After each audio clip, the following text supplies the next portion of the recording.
August was me humming Fear of the Dark. Nice. We did the lullaby rendition in utero. So yeah. Let's see. I need one more tab open. Hoo-wee.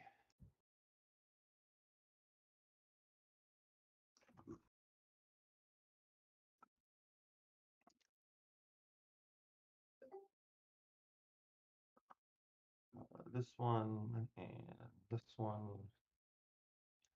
and this Remember one. when we used to go watch MMA, Scott? Yeah, we did that for a long time, and then it just stopped. Well, they just had the Rousey just fought Quran. Yeah, I watched the recaps of it. 40 seconds. It looked like I was like, why It is was old Carano school fighting? Ronda Rousey hip throw to armbar.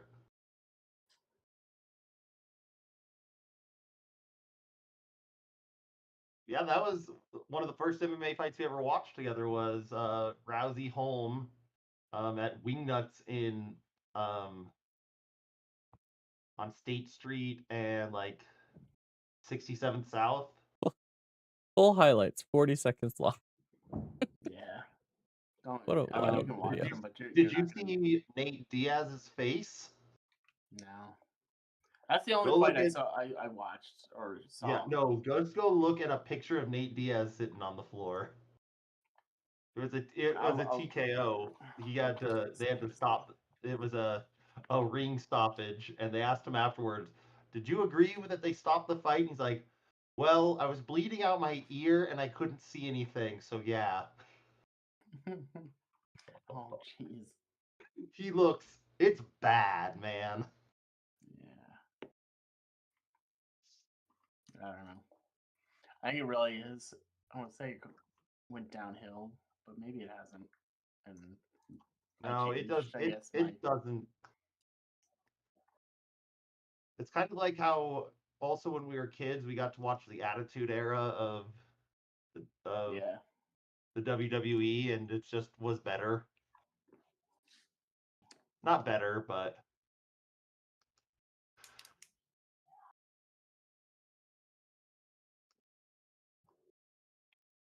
okay.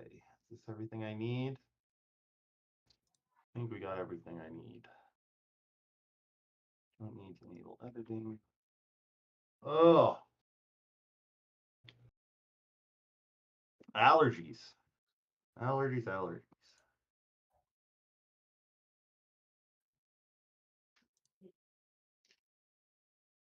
Ryan, did you have any trees fall down from that wind on your street?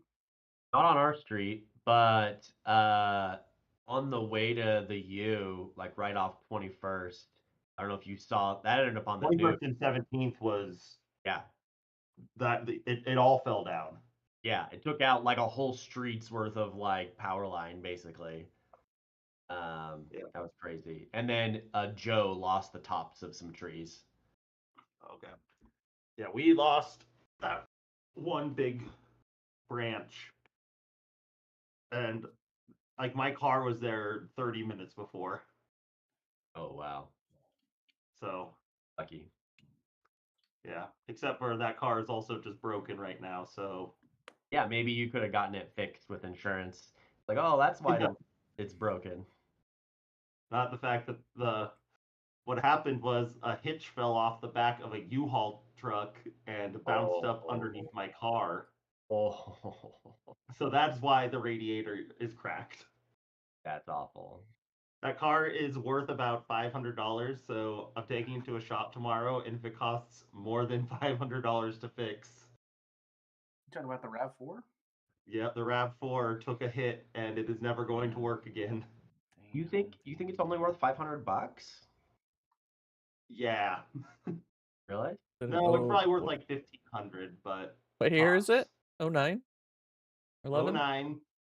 Condition would be very not great. Condition. How many miles are you up to on it too? 100, just say 170. 170. But we were in the market to replace it this year anyways, but we weren't going to do it until like October. So there's worse times for something like that to have happened.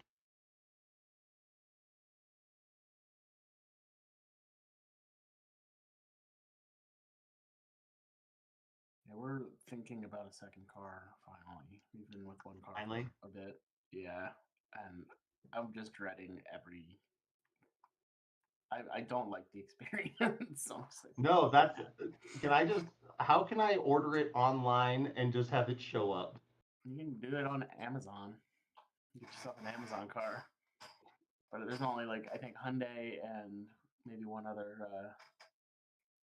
option. Yes, the thought of having to deal with someone and do financing and that just hurts me.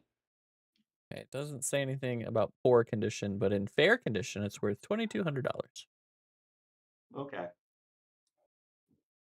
So still, I would say if it's over $700 to fix. And excellent is $3,000, so not a big range there either. Nope. And it is definitely like, I mean, right now it doesn't have a working radiator. I poured in Yeah. coolant and it just came out the bottom. When I picked pair, it says unavailable. Cannot give you a The value. big question is, can I get it to the shop? Yeah, that's a problem. How fast does it leak out? I don't think it's leaking everything because the amount that I put in and the amount that leaked out weren't the same. So So maybe it's like a little bit higher up or something. yeah, so yeah, Alyssa's just gonna follow me, and if it breaks down, if I have to get it towed, then for sure it's not going to be fixed. Just put it on KSL. Free car for who comes and gets off road. I messed up in turning on our evaporative cooling. I tightened something so much that it turned something wrong, wasn't spraying water. So I just brought my garden hose up and sprayed it at the thing, and it worked for a day until I could get a second opinion about it. So maybe that's what you need, is just a big thing of A big like hose. a garden hose hooked up to the front of your car. There you Spread. go. Also, luckily tomorrow it'll be like 45 degrees in the morning.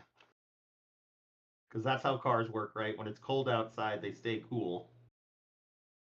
Yeah. I mean, it doesn't hurt. It can't hurt, but okie dokie. Well, hopefully that's the last of my, $15,000 of household and outside repairs over the course of a month and a half. So, last session. After crossing that dangerous gap to get to the city of Korix and an exploration of the city, you all put yourselves forward to the 4 trials. Each of you, through your trials, had different experiences. Christopher having to choose a direction in his life, Thel having to leave what seems like a paradise of living with his family back in before all of the bad in his life happened. Carrick having to remember someone's name, and Felix ending up breaking a chain that seems to have, while empowered him, may have some sort of ramifications for the rest of the world. After that, you ended up at the top of the city, where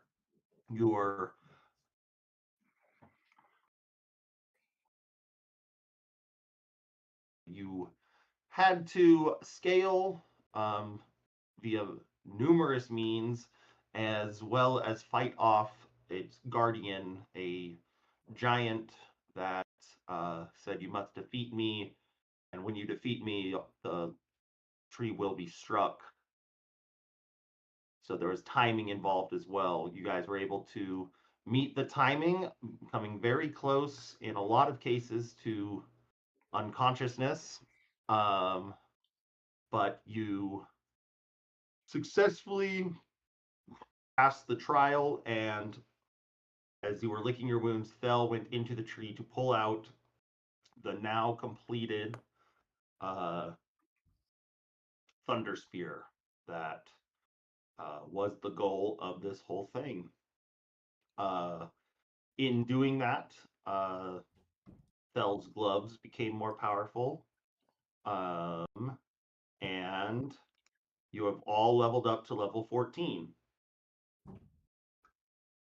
So, I think this is an easy level for everyone except for maybe Felix, but you guys can go ahead and go through that real quick. But, and also, with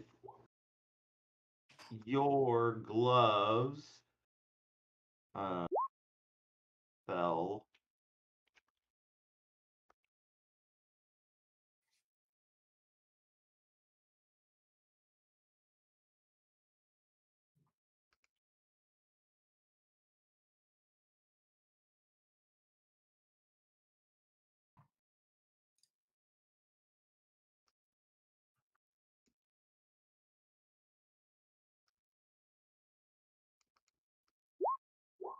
What? if you roll a 1, you can re-roll. No, I'm looking at. I just got access to over channel. Oh, yeah. You can deal the maximum amount of damage for an attack spell. Finally got It has to reliable be an talent. attack spell, though, right? It can't be like Fireball, you can't do maximum damage. It has to be. It says when you cast a wizard spell of 1st through 5th that deals damage. Okay, never mind. So Fireball can be maximized in damage.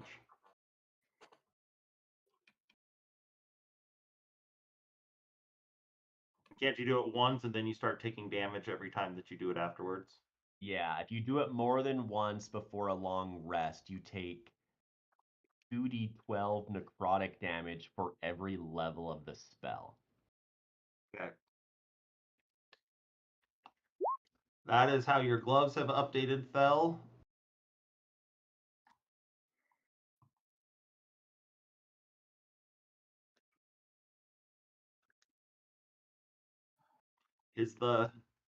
And for Jake, is your Charactermancer working? It did work. It did work. Yeah.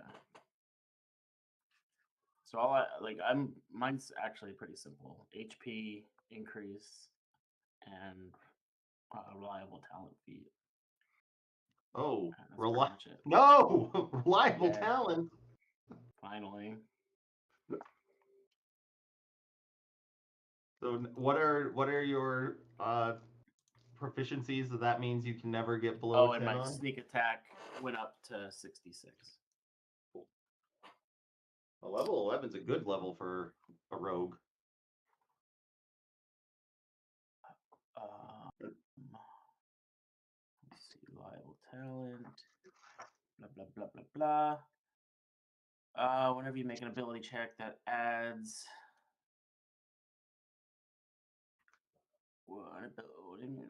that lets you add your proficiency. You can treat a d20 roll of 9 or lower as a 10. And my proficiency bonus is 5. So what it'd be is any acrobatics, deception, investigation, perception, persuasion, sleight of hand, or stealth gets a 10, no matter what. Correct.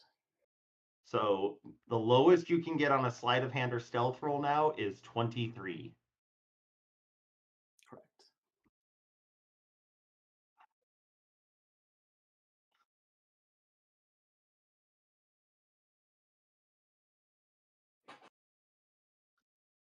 Yowzers.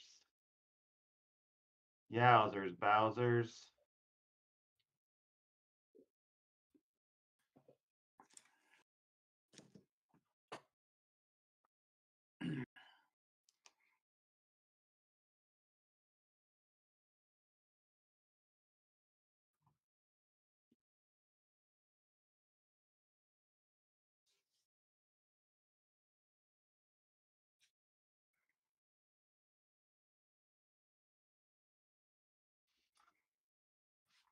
Wind 'em up, loud boys. Finally came into use. Came in clutch, man. Came in clutch. I think that was our last one. No, We still I have one more. absolutely no recollection of where they came from. We still have one more. I don't What? know if it'll ever be. We have one more. I don't know if it could ever be used, but yes. We'll see. And then what was your level up? Fine.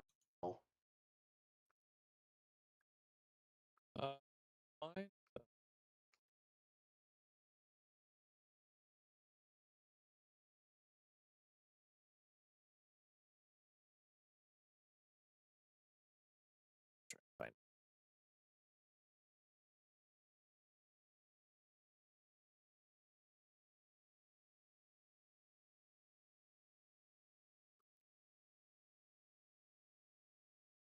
I got cleansing touch. That was about the only difference, and some hit point. Okay. Did you roll your hit points, Jake? I think I just took the average. Okay, I just didn't see it show up. My lay on It- hands well, went 'cause I up did the also. character mancer, so it just added it, whatever it was. I don't know what it was. Okay. It gave me 12. I think that's my. I don't know what that is.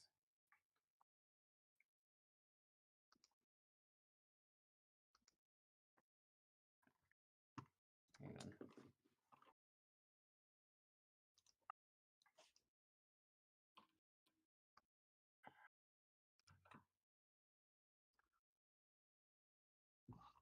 Okay.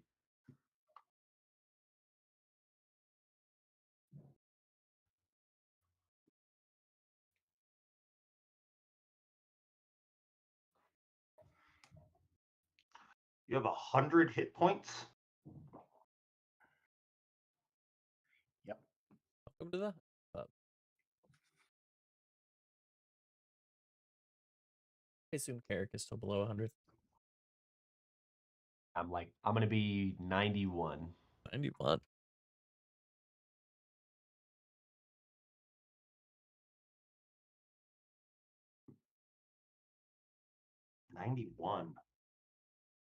You guys are all almost 100. So 167. Yeah. 167, 132, 100, and 91. Nice job, everybody.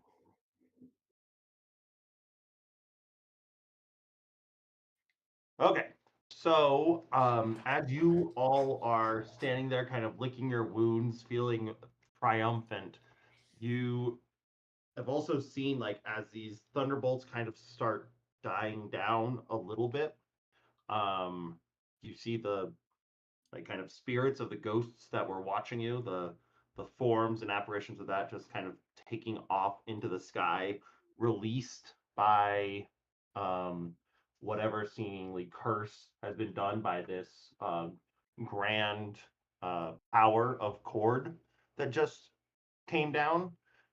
So the only problem with that is you do start to feel the city starting to shake, starting to crumble, starting to not be held together anymore. Kind of as that lightning bolt came down, it seems it did more than split the tree, but maybe split the innards of this entire city. So, yeah, you feel the earth starting to crumble beneath your feet. What do you all do? Currently, there doesn't seem to be much of a way down, at least the way you came, because you kind of like almost got teleported here via the trials, but you are welcome to start looking to or do anything you want to try to get out of here. Remind me, We'll these just see. gray rectangles were buildings. Yeah, they're all buildings.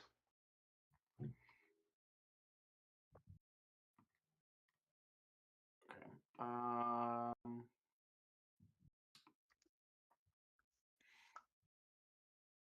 I would love to just start looking through the closest building to me to see if there's anything helpful in one before it crumbles on me. Okay, go ahead and go in there. You go into this first one. Leave this one. Are you just trying to like open, or are you actually like searching through? Here, 1 second. I would love to just search for something and see if I can find anything helpful. Okay, make an investigation check.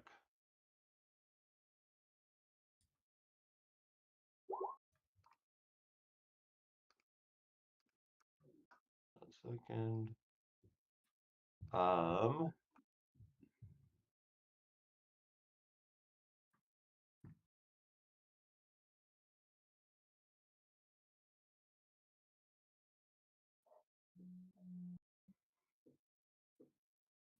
Okay, I was wondering if it does do that.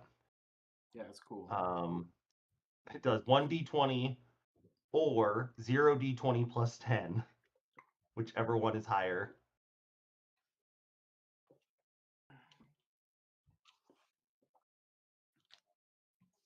So, yeah. So with the 22, you're looking through this one. These are pretty dilapidated. However, you do find just kind of like a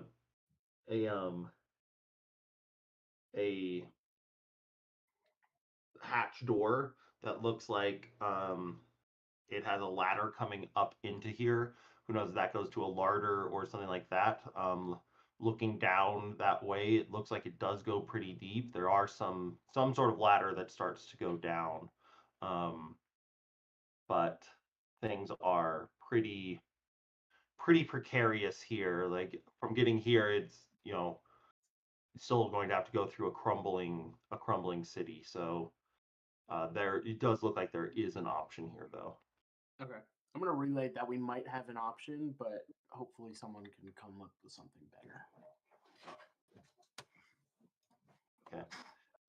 Yeah, because you can see to the edge that you could scale the outsides. That's a pretty easy one. However, you know that the wilderness on the outsides of this city are a little dangerous, and you would have to kind of scale down the side of this city. But that would I just say is a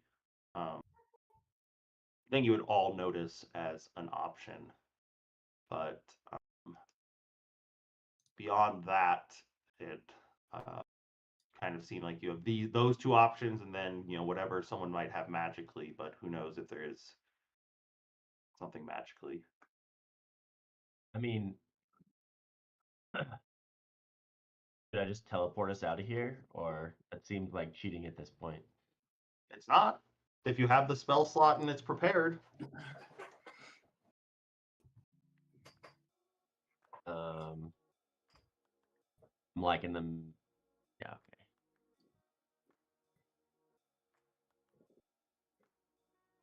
Because yeah, like if you have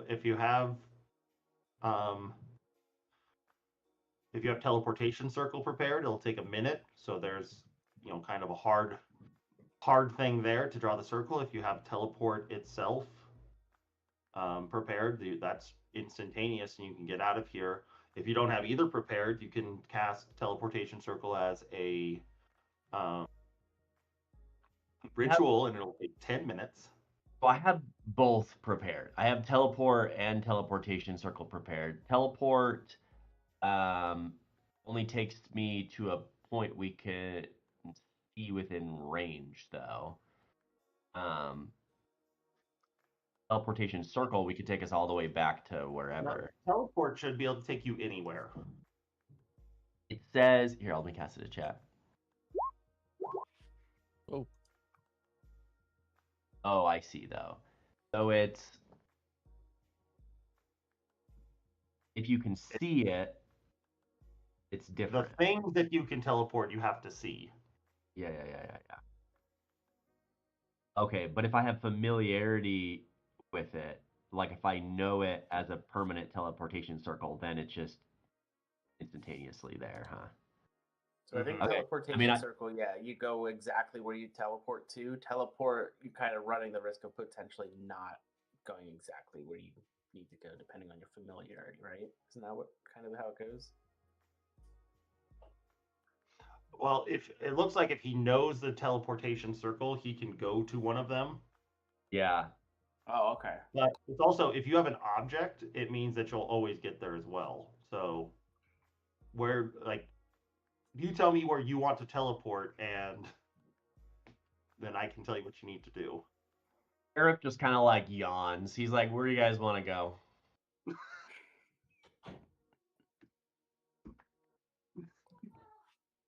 Here, let me bring up. Yeah, bring up the map because I want to.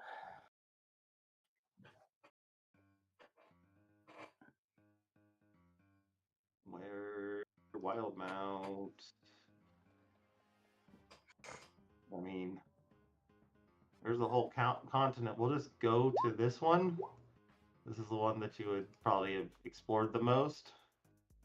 You're right up here. There's Harrow Hall. There's Zadash. Yeah, what are we even doing next? I'm not sure where even we want to go.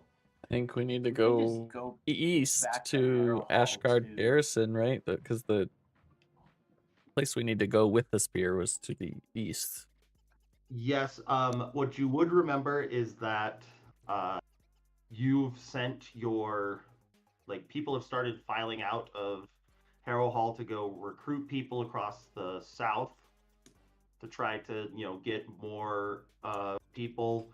Yenra was going up to somewhere to Upperduke, or yeah, it was going to Upperduke because you're going to need something to launch this 14-foot, 3 feet around ballista bolt. Not 3 feet, but very large ballista bolt. So there was thoughts of going there. But you don't know what's happening at Harrow Hall and how far those plans have gone. Because the whole thing about this was you thought it might take a long time. It took you a total of 4 days, 3 days. So I think it might make sense just to go back to Harrow Hall to regroup, and then figure out if there's been any communication. Because Giannis would be communicating in some capacity. I imagine he's kind of our liaison with everybody at this point. Yeah. He's probably gonna have the most up-to-date knowledge of where things stand. I think that's probably the best bet to at least get us started. Yeah, and especially with the ability to teleport like you do, going there means you sleep for the night and can go somewhere else. So True, big. Going there means that you just wait 8 hours and travel 300 miles. Yeah. So perfect. Not too worried. We'll just go to Harrow Hall instantaneously. Okay, but do you have anything from Harrow Hall, like an object or?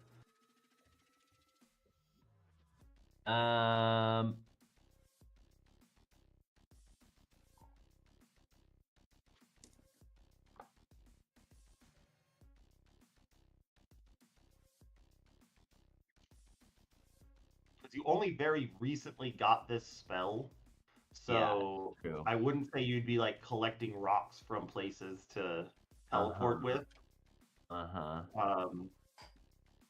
So if you can tell me there's a specific thing from this place, otherwise we're gonna have to roll on table. Agreed. I don't know that I do.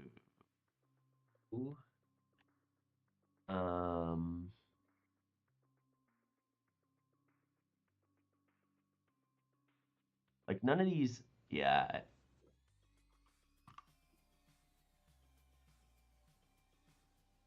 Okay, that's all fine. I will say that you are very familiar with this place. Yeah, I'd say so. So roll a D100.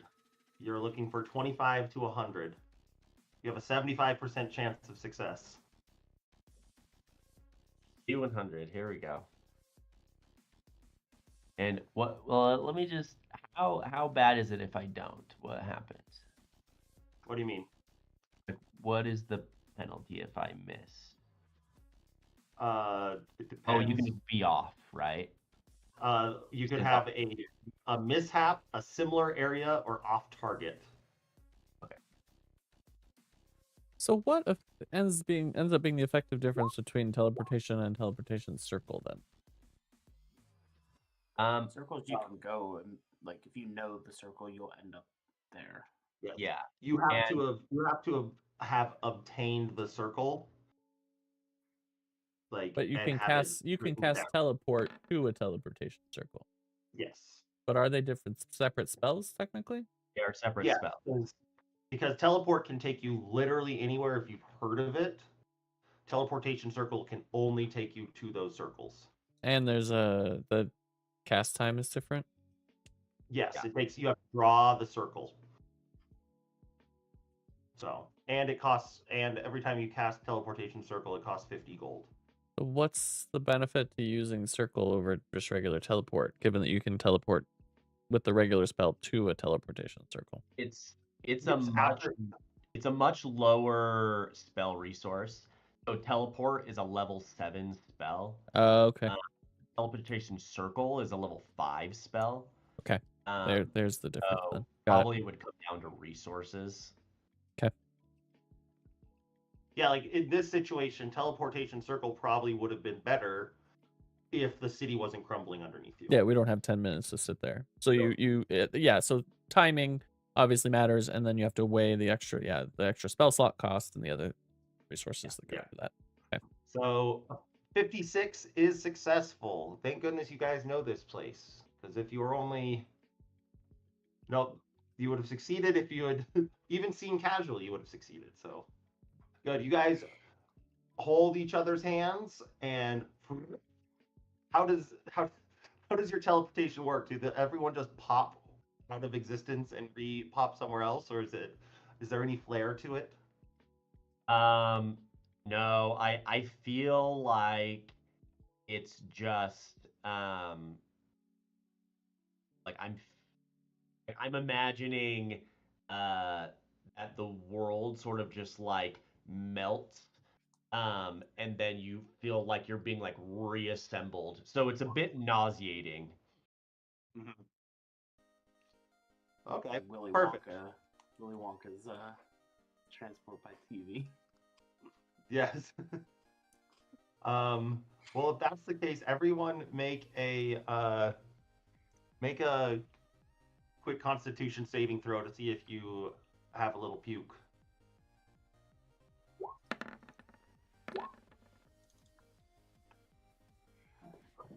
Felix has a little puke. This totally tracks. The rest of us have had like a dimensional teleportation event. Like our bodies are a little more used to this. Yeah. Felix hasn't, just loose. Well, also I jumped off a 700-foot tree too. So you're already, the stomach was already a little churny, and then we teleported. Yeah. Felix is still kind of surprised he's alive. Okay, you guys appear at version of missing a step. Like you think you're done after 700 feet, and then you still have another 700 miles to go. Okay, you guys are now at Harrow Hall. Let's see. What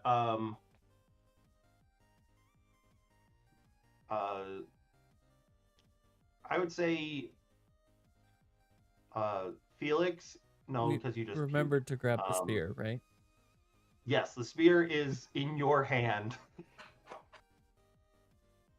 I would say you can heft this spear, but you would, even with a strength of 26, throwing the spear is not going to you probably have like a 30-foot throw distance on this spear. Tops. So as far as it being used as a ballista bolt or something like that, or you need a device to throw this. You notice now, like there's no way that this would be doable just by hand, with the amount of force you want to put behind it. So, what you guys would immediately notice coming in here is that everything looks a little disheveled. None of the lanterns are on. You see, it's nighttime. You didn't quite know what time of day it was when you were in the city because it was covered with that very dark storm. But it's probably late into the evening, 11, somewhere between 11 and 1, which normally would mean that lanterns would be lit, things like that. You notice, weirdly, everything is dark right now. So, it's also very quiet. If people want to make a perception check to see if they can hear anything, go ahead.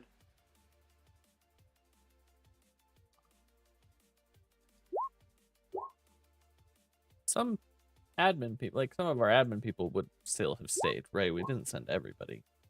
No, you did not send everybody.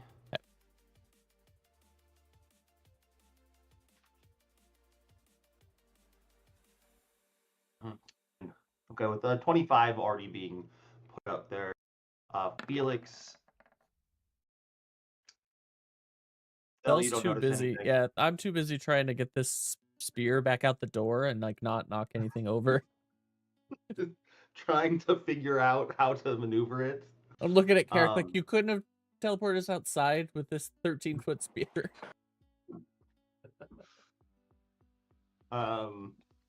But Felix, to Thel's point in that you know that you left some admin people here. It's weird that it's this quiet.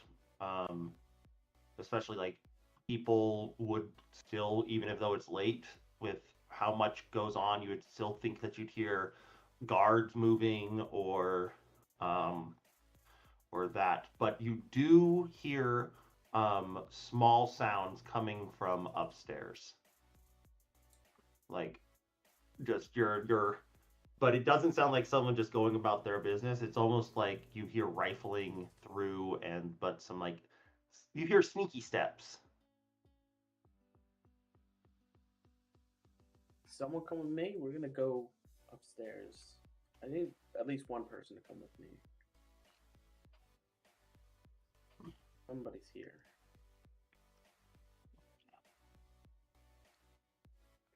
It is pitch black in here as well, so. Pitch black, okay. I'll go. I don't know if you want to. You go. Okay, yeah. Do you have a way to light up the? What you call? Maybe we can cast. Oh, yeah, a way to light up the way. Yeah. Yeah, I can create a little light with some prestidigitation. Hell yeah. All right, cool. We're gonna go up the stairs. Me and Carrick. Okay.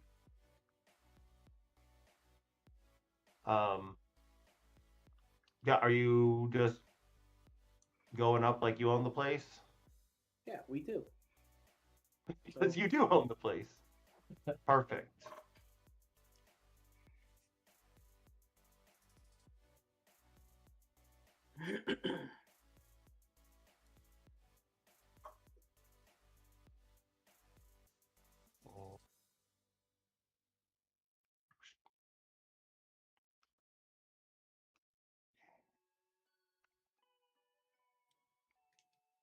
Which stairs do you go up?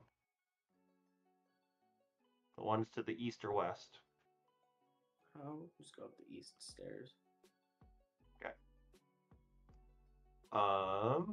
A resource question, because we leveled up, it automatically brought my health to max. Is that correct? If you remember what your health is, take it back to what it was. It was about half that somewhere. I think it was 46. Mine was at like 75. or Christopher was at 1. Thel was at like 27. Okay, so it makes sense that Yeah, I was gonna say 29, so 27's good. Yeah. it's better that Carrick and I are going then, even if we're weaker. Honestly, you guys have the most HP right now. Yeah. Yeah, Exactly. yeah. Yeah. So, you come up, and as you're going, you still notice like there is not one lamp on in this entire place. You're starting to feel a little antsy, but let me just grab you guys.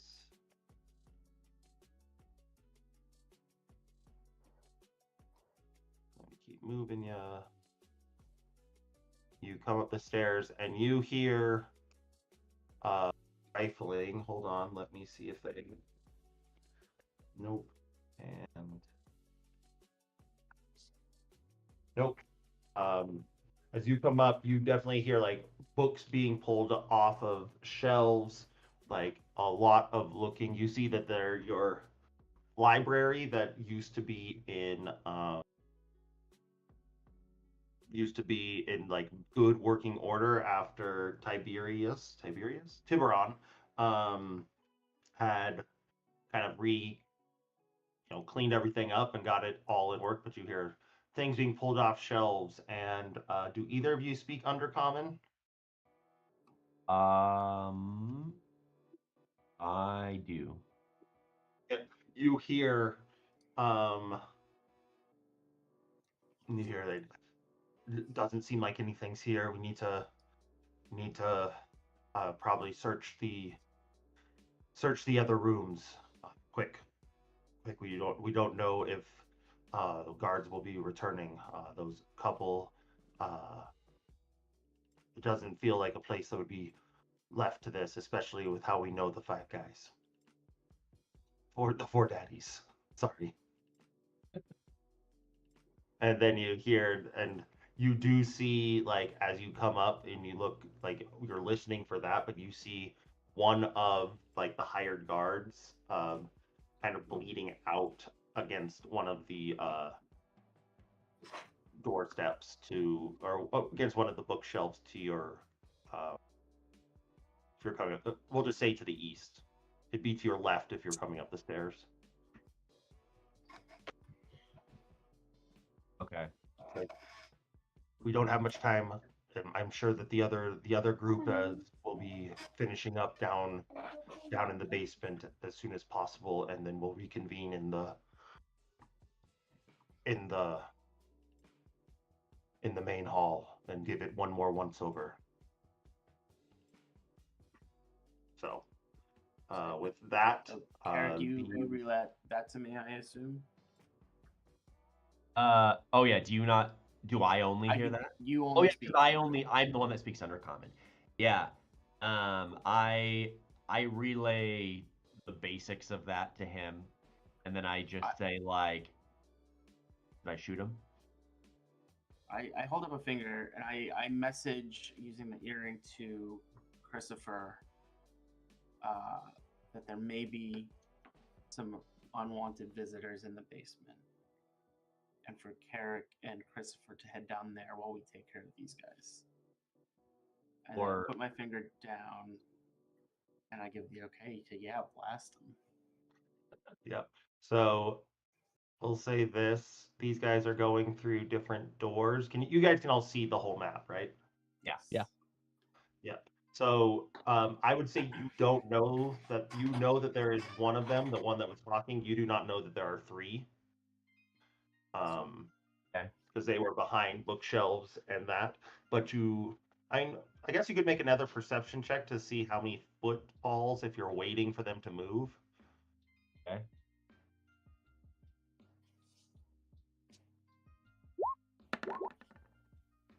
Ugh.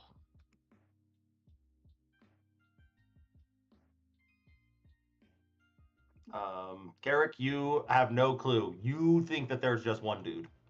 Yeah. And that he's talking to himself. But how far is your dark vision? 30 feet?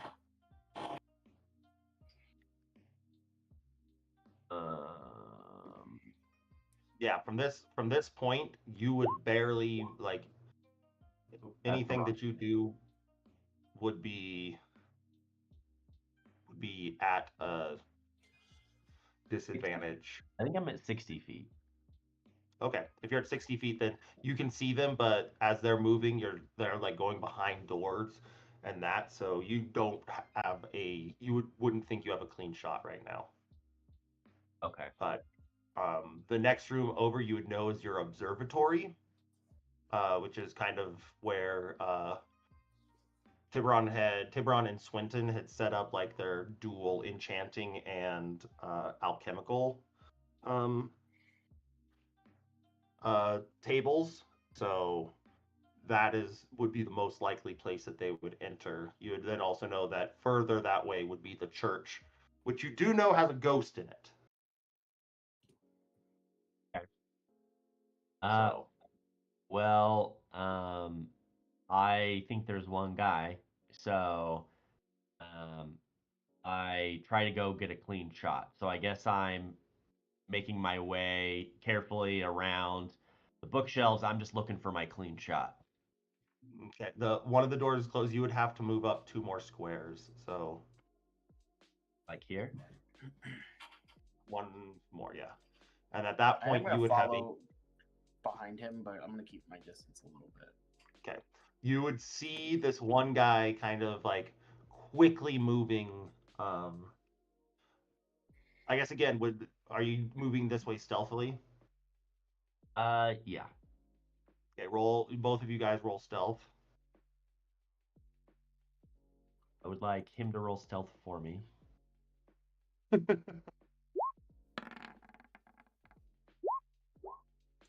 12 and 26.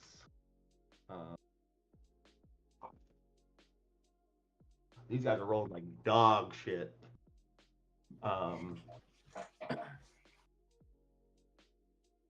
Yeah, their highest is an 11. So you are unnoticed as you have a view straight at this this kind of breastplated drow, white hair flowing, looks to be, yeah. Okay. I cast Disintegrate on him. Okay. I am going to give him disadvantage on his saving throw. Yeah. Because he does not know you are there. So this is a DC what? So my spell save DC is 19. He gets a +2 to this roll. So you need both of these dice, or one of these dice, to be below 17. That's a 2 and an 8. Nice. You strike him in the back and do 100 points of damage. I do 72 points of damage. Do you want to overchannel that? This is too high of a spell. Phew. That does make sense. I'm like, if this guy can just do 100 points of damage. Yeah. I can only do up to level 5. This is level 6. Yeah, okay. So you watch as this guy's sneaking, going, and you watch the bolt of disintegrating energy goes through his shoulder, and the shoulder just is gone. It just turns to dust on the ground, like what his arm is, how his arm is held to the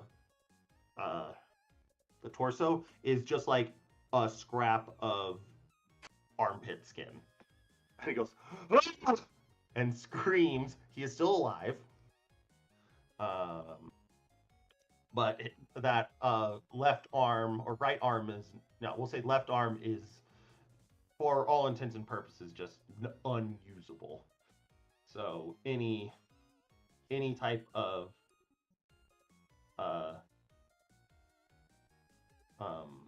physical melee attack would be done.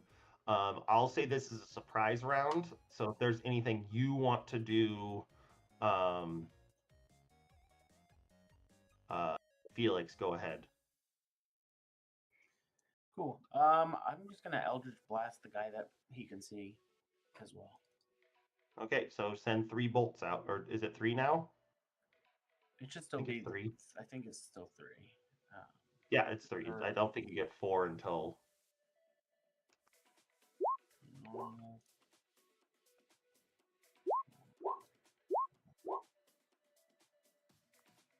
So we got a 10, a 17, and an 18.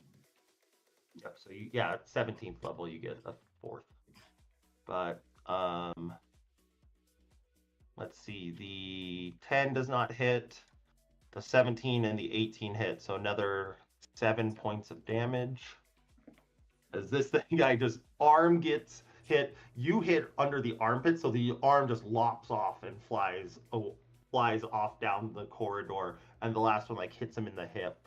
The one that only does 1 damage just doesn't quite do a ton, but that's that. So I need Felix and Carrick to roll initiative.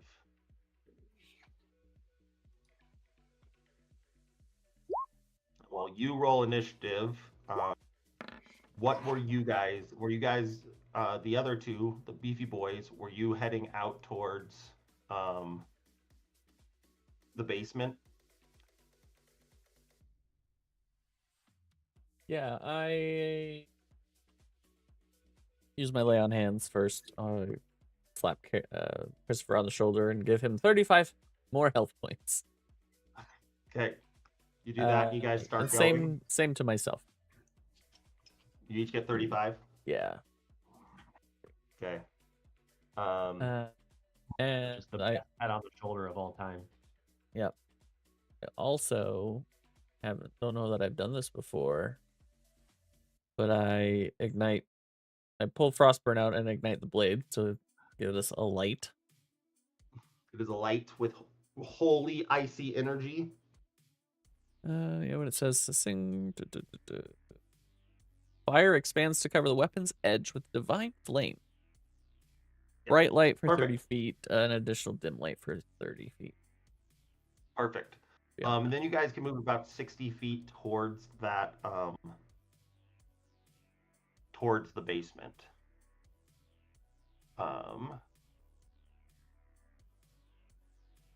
Or we'll just say during this time, you guys can get to just outside the basement. So right here. 5, right? Yeah. Okay. Yep, to 5. Knowing that there's stuff underneath there. Give me 1 second. It is.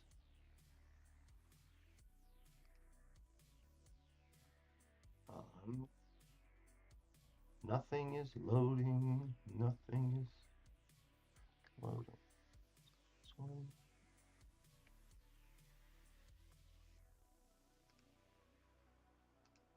Okay, we'll just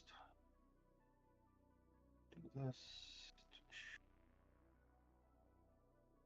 And then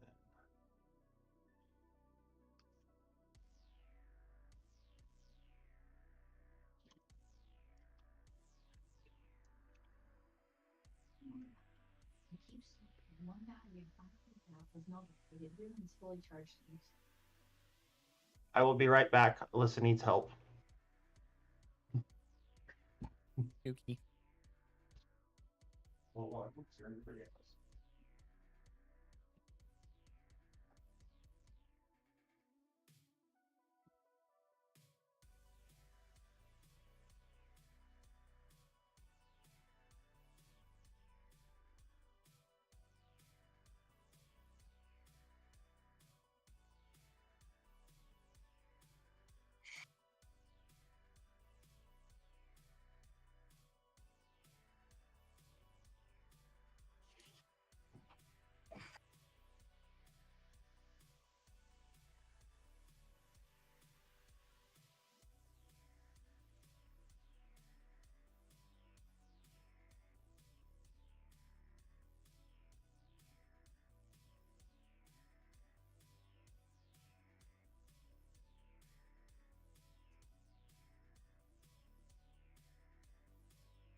Geez, Maurice.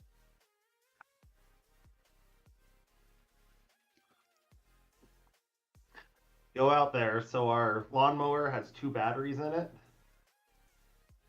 But to switch between the 2 of them, you have to either turn the key or move the battery over. And Alyssa was defeated by it. She was also mowing the lawn in pajamas and flip-flops. That's the way to do it. Yep. Yep. And then August is out there. You know, it's a nice 54 degrees outside, a little bit of a breeze. August is out there wearing this, playing catch with himself.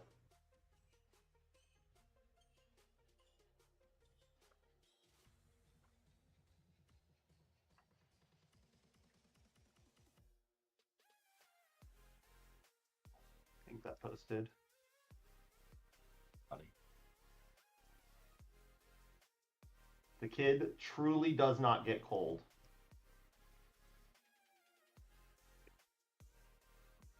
He is the opposite of his dad, who is always cold. That rules. Okay. So, you guys are there. Let's roll back to our other guys.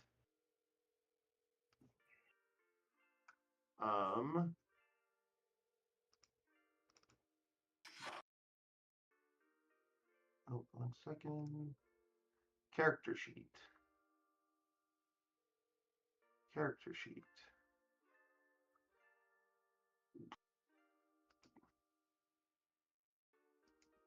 There it is.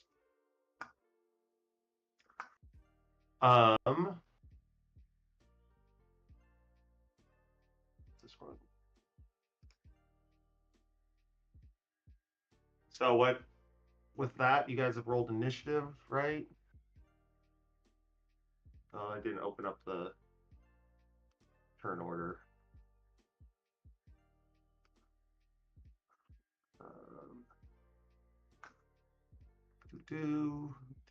Do 15 and 13.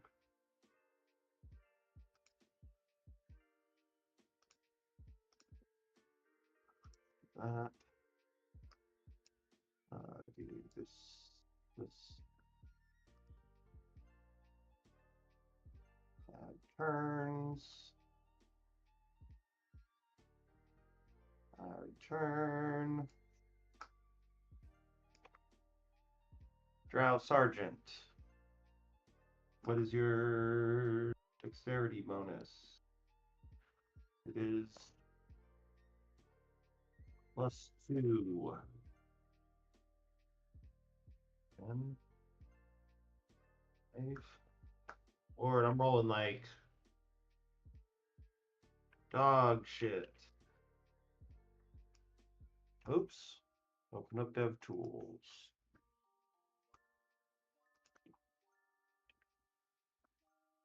And Drow Inquisitioner gets a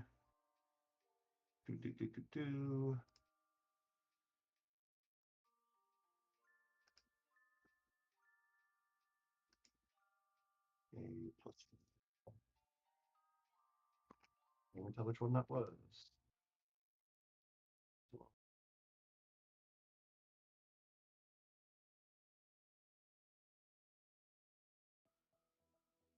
Okay. First up is Felix.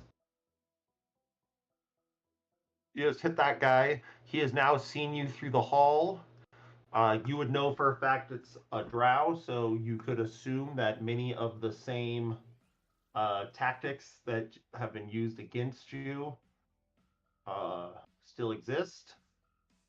So do what you want to do. After that, you do hear him yell yell something as if he's yelling to someone. So you would know that there's at least one other person.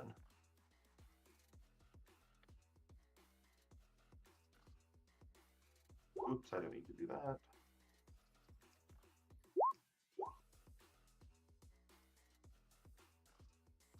DC.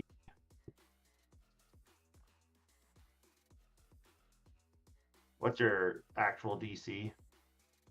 So I assume it's not 0. You're muted. Sorry, my DC. So it should be charisma, right? Yes. Should be 15. 15. Yeah. So he gets not that. You have lightning lured him, and doesn't that pull him towards you? Yeah. So. Oh wait, hang on. Sorry. Strength saving throw, or pull 10 feet. You would have to get closer, but you That's could fine. move back as well. Yeah, so. yeah. I'm just gonna say I did that. Okay. And he moves back 10 feet.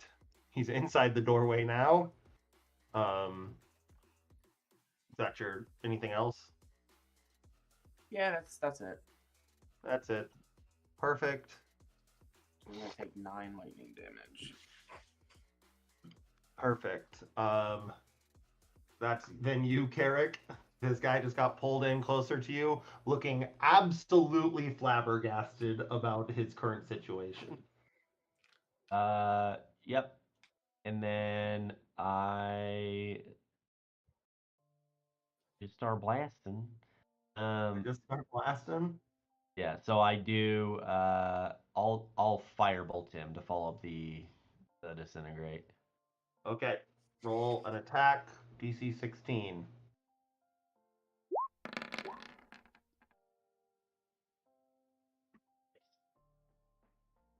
And that one you can overchannel if you want.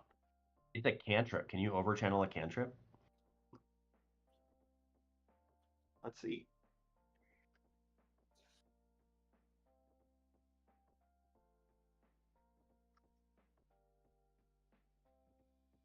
No, you cannot. Yeah, okay, it has to be 1st through 5th. Okay, so I do 20 points of damage. 20 points of damage. This guy is looking so bad. He's baffled. He's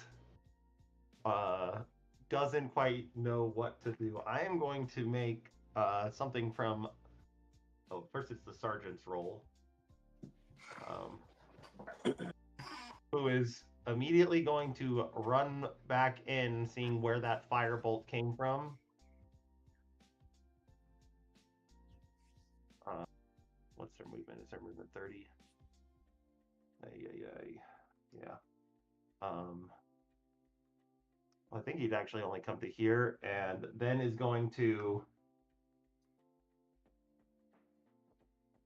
This guy can't do shit.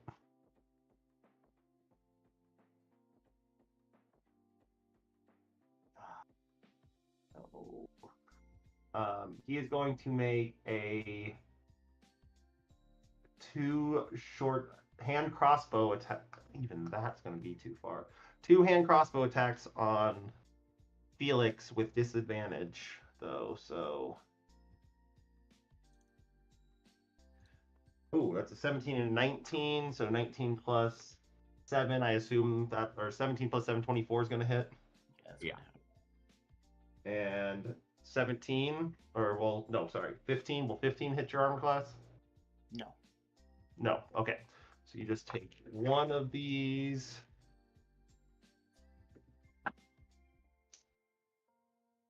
You take 6 points, 6 plus 3, you take 9 points of damage as out of the darkness, a crossbow bolt catches you in the side of the ribs. Rips off something. That is then going to make it the Drow Inquisitor's turn, who is immediately going to make a morale check. That's an 18. He's still in it. He sees the both of you. He is going to touch 3 points in the air. And you see a secondary, like a flash of like almost You're in the darkness, but it's a blackish light that you can like almost see through the darkness, but then it disappears as three lances, two head for Carrick and one heads for Felix. So Where do I see those come from? They are coming straight towards you. Okay. This is not a spell, though. Let me just make sure.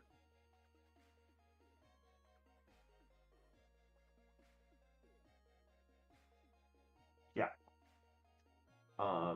This is an innate ability. So, first one, does a 12, does a 20 hit you, Felix? Or not Felix, Carrick? 20 hits, yeah. Okay. And then a natural one's definitely not going to hit you. And then Felix does a 17 hit you. Or an 18, sorry. Yes, both hit. Okay. 1d6 plus...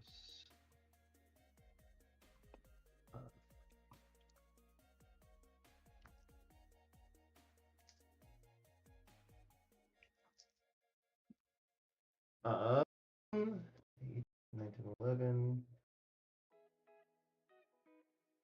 12, 19, 24 points of damage to both of you. We'll just roll the damage once. You each take 24 points of damage as this spike of shadow lances into you, and you feel it just crawling at your insides. And that's that. He then immediately starts running. 1, 2, 3, 4. He gets to here. He tries the doors, but they are locked, and so isn't going to be able to get through them immediately. That brings it to the other Drow Sergeant's turn, who is going to, seeing his boss flee, he's also going to flee and take 2 crossbow shots with disadvantage at you, Carrick. That's not going to hit. And that's not going to hit. So that brings it back to you, Felix. First thing, I'm going to message again back down to them to let them know someone may be coming down the stairs. They're trying to escape our attack. And then I am going to... Is it... So are these guys in darkness? Not in magical darkness. It's just dark. Okay. And Okay, so cool. you can see them. Okay, sick. I did not cast the darkness spell. The bane of Jake's existence. Yeah. I'm gonna engage with this guy, and I am going to take an attack with my short or my dagger. I got a 23. Yep, that hits. And then as a second action, is this like I'm gonna move it back over here? Like, can I be like behind this and like duck down as a hide? Yeah, go ahead and make a hide check. You could have made a hide check before if you wanted to try and get sneak attack. Oh well, I didn't think to.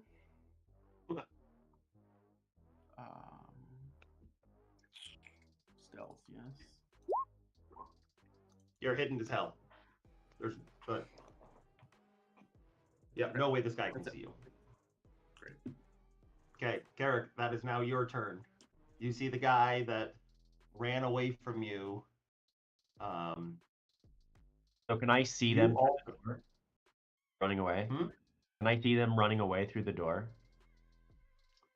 Yes, you saw them retreat. I'm gonna lightning bolt both of them.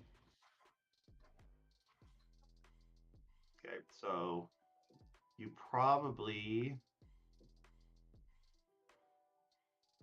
Yeah, you need to get into an angled situation, right? I mean, I imagine if they're just running down this hallway, as long as I can see through this door. Yeah, as long as you can see the bottom one, then Yeah. you're good. Okay, yeah, go ahead and they roll 2 dexterity saving throws. That is a 9. That's a 10. They fail. Nice.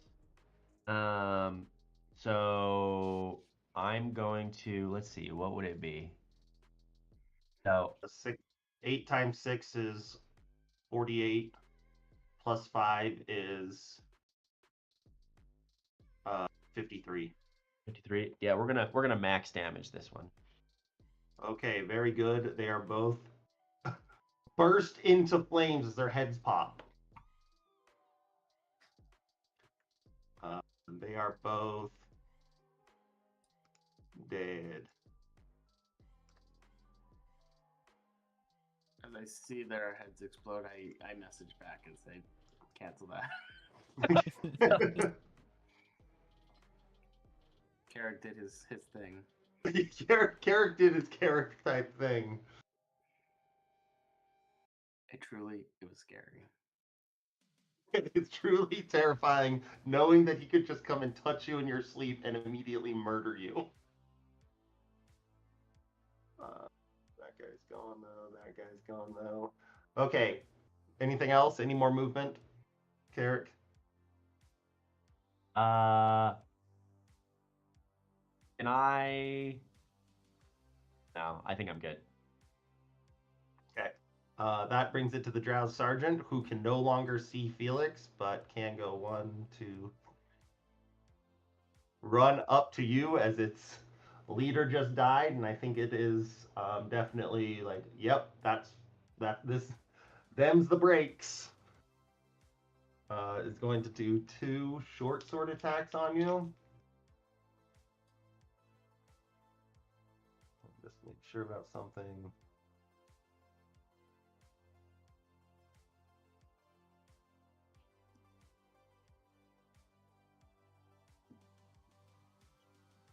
Yep.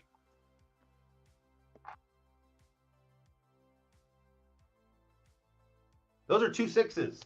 So I don't think that an 11 is going to hit you. Nope. The thing is, this guy is just swinging wildly into the dark. That then brings it to you, Felix. Your turn.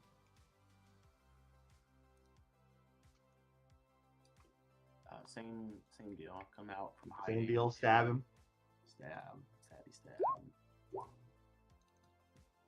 That's gonna be a 26, and then I do get sneak attack on this one. Yes. Yep, you do get sneak attack on this one. Okay, so that'd be 27 total. Oh, this should be 66. Yep. This didn't change it. I gotta change my button. Yeah, just roll 1 more d6. Oh, good.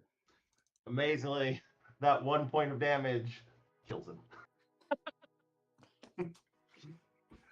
And he is dead as a doornail. You come up, you snuck from behind the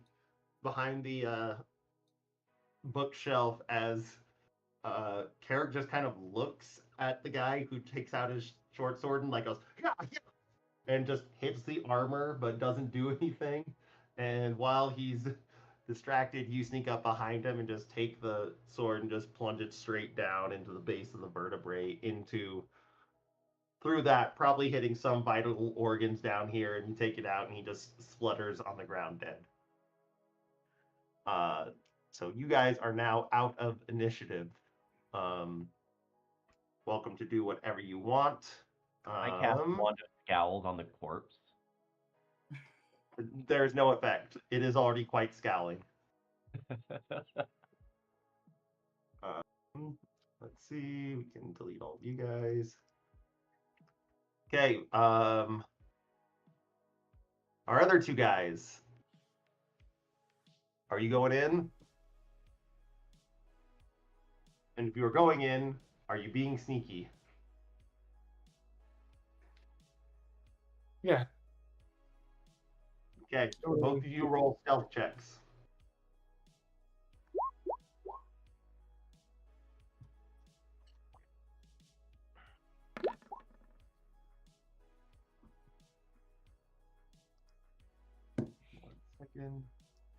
A 10 and a 1. Let's see how they do.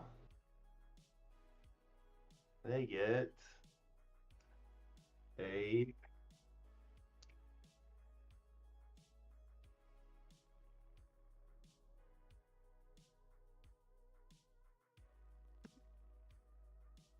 you try to sneak in,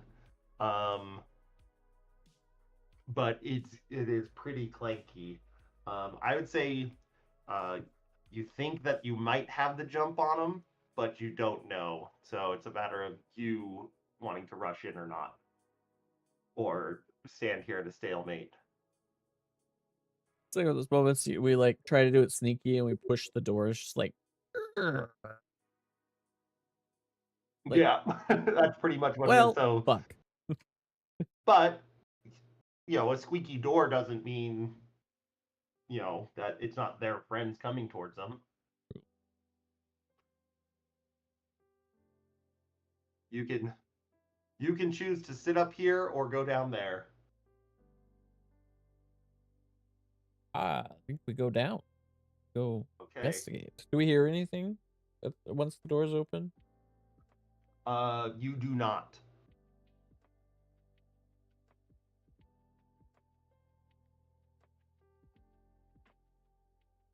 Yeah, I think we head down in there.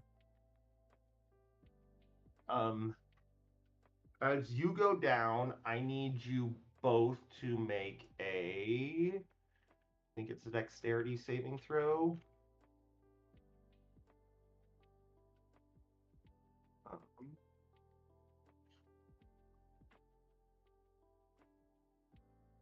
Yeah, make a dexterity saving throw. Can I see it? Hmm? Can I see? Yes, you can see it. You see this weird, like shimmery blue-purple, waving light, like kind of like bounce off the walls as you rush in. 17 and 24. It does not affect you as you rush in, but however, as you rush in, the you do have two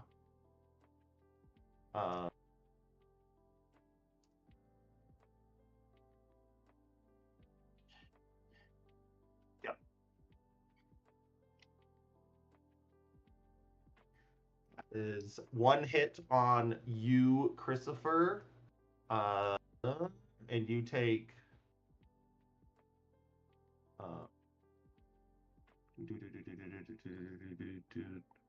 make a Constitution saving throw.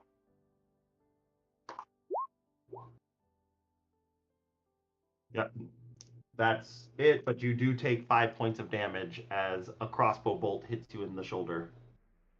And then another crossbow whizzes by, but misses you, Felix, or not Felix, Thel. I'll move you up to where you're supposed to be.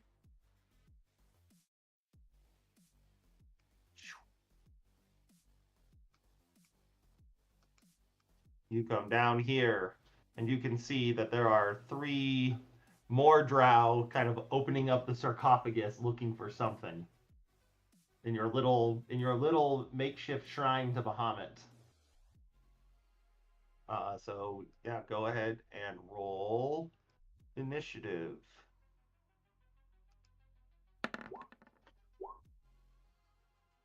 Okay, and then they all get +2. So I really wish the turn order would pop back up where I left it, not behind my character sheet every time. 8 is 10. Actually, it should be 12, 10, 9.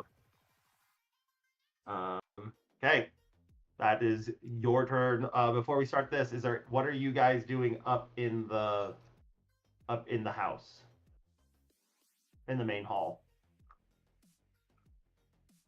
I imagine once we realize there's no more people up here, we're gonna start making our way down toward them. Yeah, but I would like to check these guys' pockets and see if they have anything important that maybe they shouldn't have. Yeah, go ahead and make an investigation check on this group of people. Okay, 19. You don't find really anything of worth besides like a couple vials of poison on the two smaller guys, but going through the other guy, no real equipment or things like that.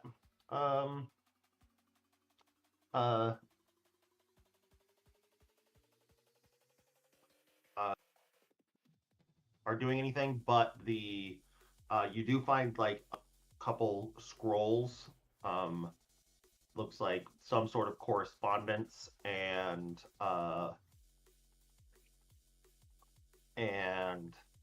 yeah, that's probably the biggest thing you have is some correspondence that would maybe you think possibly, you know, given some time could figure out what is going. You open it, you can't read the language, but That's fine. I just want to see that if they have anything. Okay, is this the same toper poison? No, this will just be actually. Let's see what poison it is on those.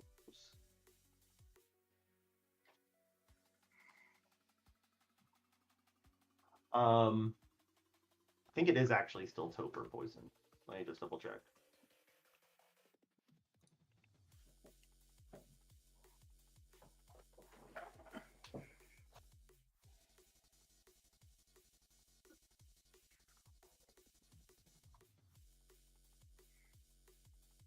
It's not quite toper. It's like a much weaker version of toper. Okay. I do have one. I was going to add it. So I'm going to just pocket those as 2 files of poison. Perfect. And then I will go with Carrick down. Yeah, you guys can go ahead and move your stuff. You can probably get, in this amount of time, back down to the first floor. If you want to move your own things. Okay. You're up, Christopher. Rage and smash. The guy next to you? Yep. Reckless. Okay. Reckless, make your hits. Shit. I think a 30 hits. What is that? That is 24, 25, 26, 27. This guy has exactly 27 hit points and is immediately crushed. Like, can I do this one? The chain to the other dude to the right, not the same type. Yeah. Same type. Yep. Go ahead. That one, 8, 21, 20, 24. Not quite enough to one-shot this guy. But immediately you hear a femur snap. As you just come down, it tries to jump away, but your hammer's just a bit too long as a femur snaps, but is then immediately cauterized by the flame that's inside, that bursts out of the hammer, and it goes, oh, fuck! In a different language, though. That brings it to you, Thel. Yeah, Oh, what did you do with the spear?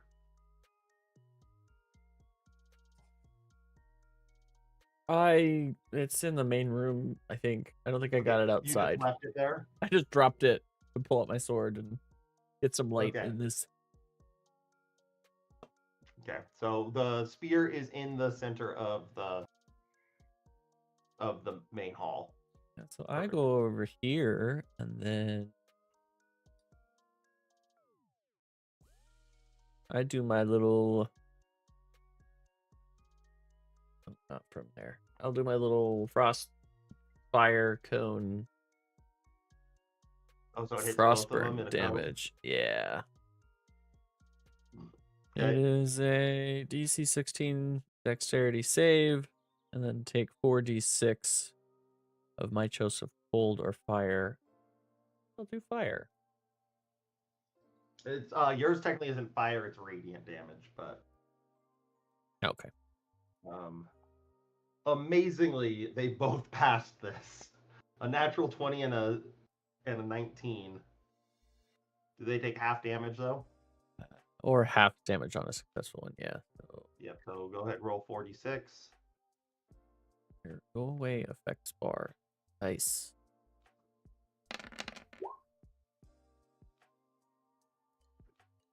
Yep. This one turns into an icicle. I'd say almost like it gets frozen as um,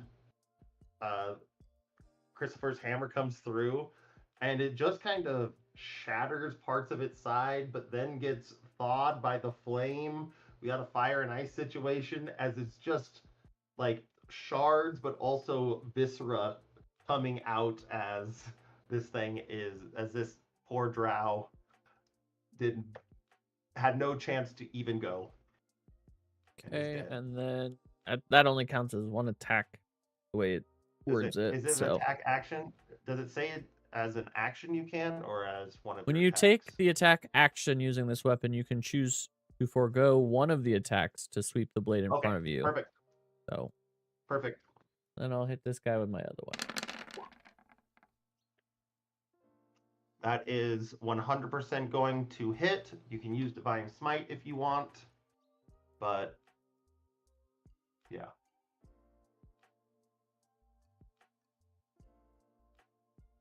Otherwise, that is a hearty hit on this guy. Well, that's 27 points of damage. Yeah, I'll just hit him with that. I'm good.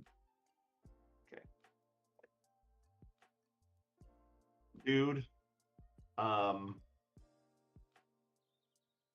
looks around at this situation, goes, let's see, what can he do in this situation?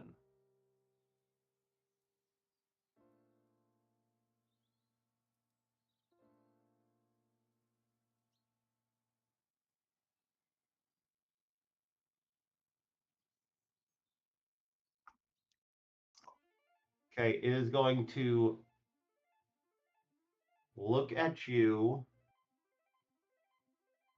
and take its first attack on you, Thel. Okay. That is a...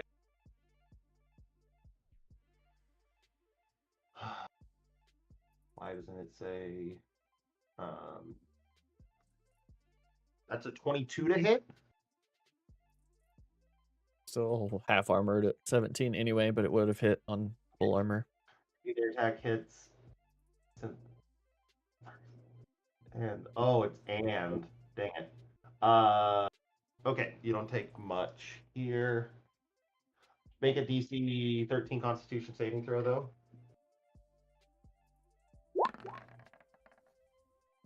You pass with flying colors.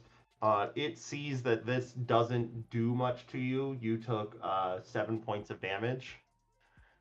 As its bonus action, it is going to shadow step and move up half the stairs and start getting the fuck out of dodge. It's able to shadow step there, so it's actually going to be able to fully get outside. I don't get an opportunity attack, right? No, the shadow step is like a misty step. He disappears and reappears. I did my spirit shield to attack him with that. So okay. Yeah. So he takes 12 more points of damage I guess it's only 7. He only did 7, right? So I guess it only does the damage. So instead of negating the 7, it does the 7 to him. Yeah. Okay. I could not move my guy onto the ground floor. Oh, there's probably a weird...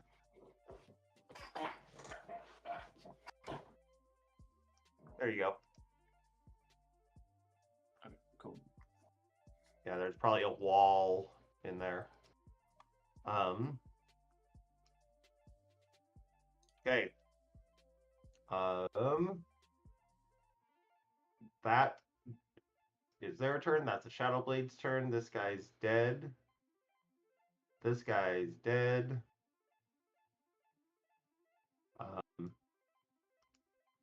And yeah, we'll say at that point, we'll just throw you two into initiative. It would take this round into, I'm just going to say that you guys are sitting at 10 as you're running through. But with that, you would be just on the outside of the doors. Let's see. That's Christopher, your turn.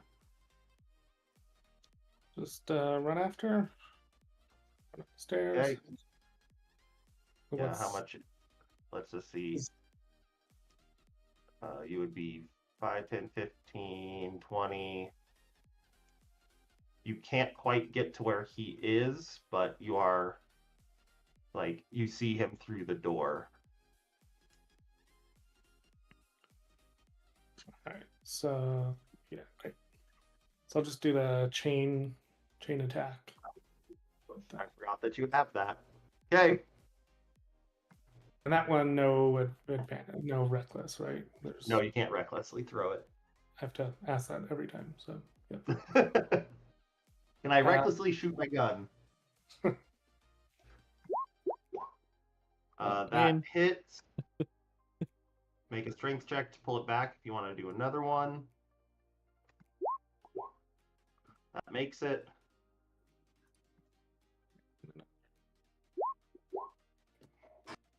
Also hits. That's what, 24, 27. That's 2 hits of 27 damage in a row. Or no. Yeah. Or 23 and 27. This guy's looking pretty bad, but still able to continue.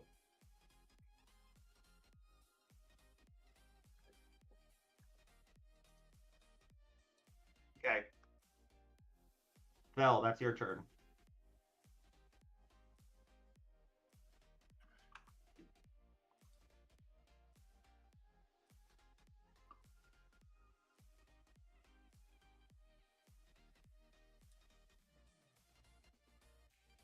You can get up to, like, just the top of the stairs to here.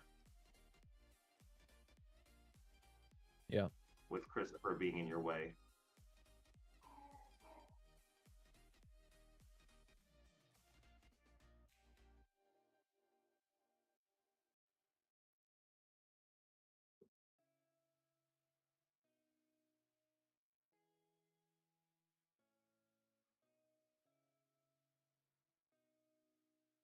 Yeah, guess I get to there. That's not what I want.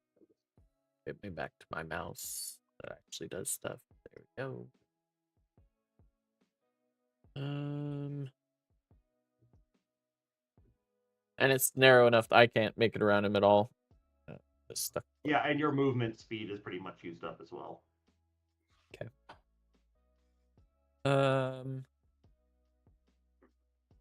Just try and, like, crossbow him in the leg, like, slow him down. Okay. Shoot him with your crossbow.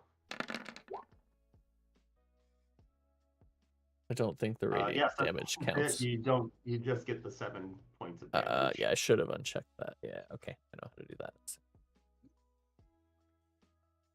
that. This guy has a couple broken bones, crossbow bolt, part of his armor's frozen. These guys were not expecting to have the jump on them made, but with that, it's his turn. He is running, so he immediately teleports 60 feet using his shadow step, and then is going to run another 60 feet, trying to escape this place.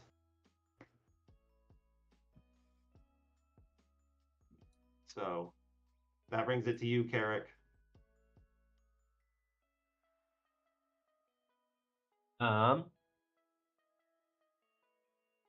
you do see this guy because it's dim light. It's a full moon, or not full moon, but there's light enough to see someone scampering across the. I don't actually see them on the map. Are they on the map? They're just off the. They're on the bridge, like right off. Yeah, the they're bridge. just north of the bridge. I see. Okay, so I see that guy. Okay. Yeah. Also, you notice now that your golem is completely destroyed. Oh, that was wondering. Fuck. Okay. Okay, so he's running away across the bridge, is what I see. Yes. I don't like that.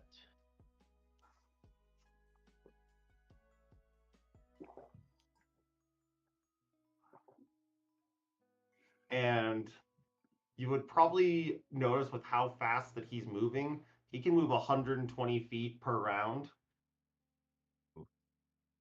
So he has a very good chance, especially once he gets into the woods, of just disappearing at this point.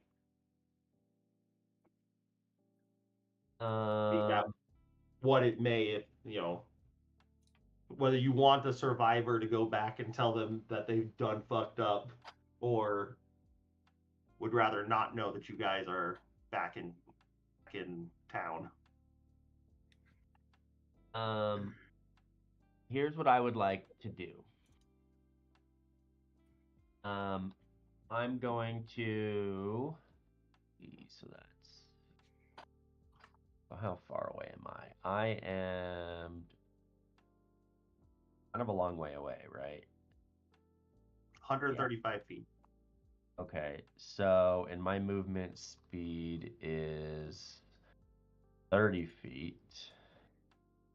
So I mean, best case scenario, I would get like halfway there and wouldn't even have done anything.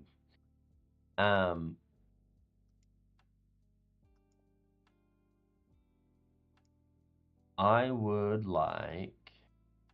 How close? Like, how close can you get to him to see? Like, you need to get within visibility, I imagine, right? So, I mean, if we're talking 110 feet of him.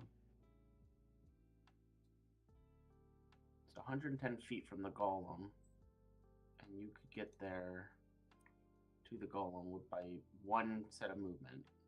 And then another set would get you, like, your bonus action, you could get to about here.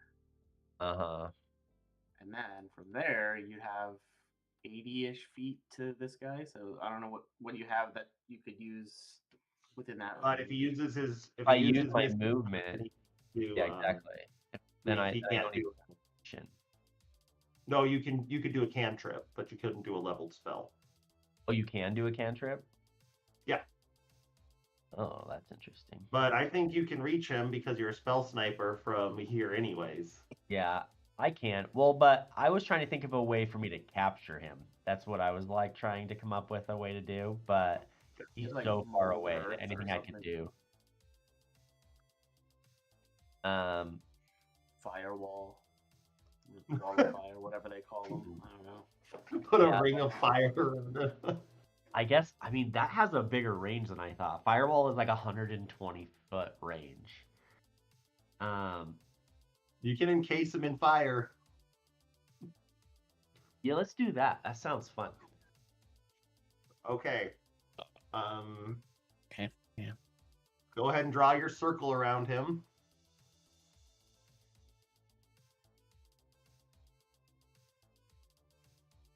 Let's see. So it's got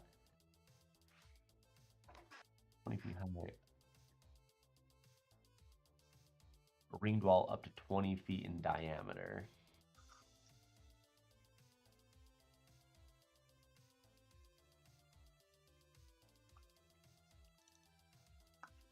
So that would be in each of these. Yeah, there you go. I mean, that's exactly right. That's exactly what I'm doing.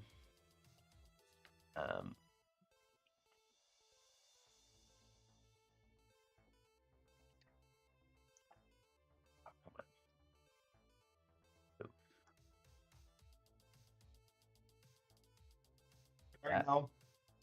Which way is the flame hurting? From the outside or from the inside? Ooh. How close is it before they start feeling it? 10 feet. He will feel it. Within 10 feet, he feels it. Yep.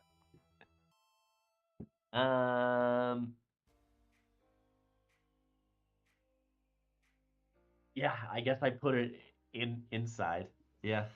If Carrick was not putting it towards the inside, I think I'm calling metagaming. Yeah, agreed. I had that whole thought in my head. Yeah. Yeah. Okay, roll fire damage. So it's gonna be 5d8. Oh, but it's a dex saving throw. Oh, dex saving throw. Uh-huh. Cocked. 13 plus 9, 24. Okay, so he saves. How do you save from a ring of heat and fire around you? Suddenly I'll let- appearing all around you, yeah. Just I'll let lay you- on the ground and roll. It doesn't even say on a failed save. Takes half. Oh yeah, on a successful it takes half. Okay, so 5d8.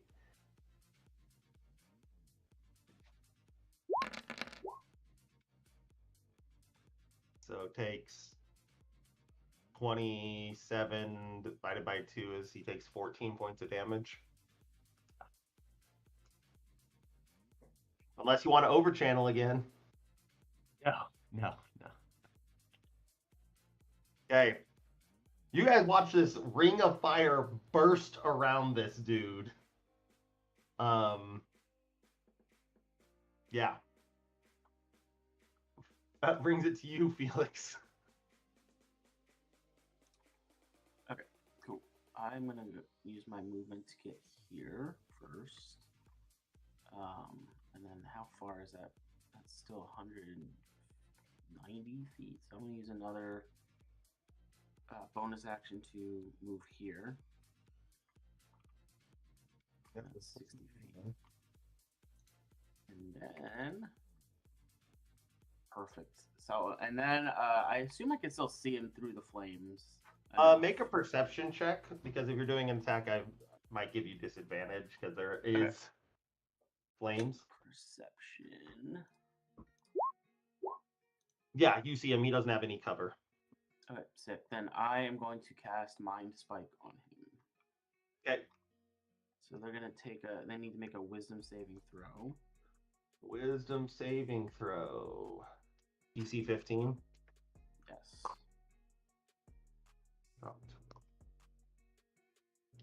That will be a 16.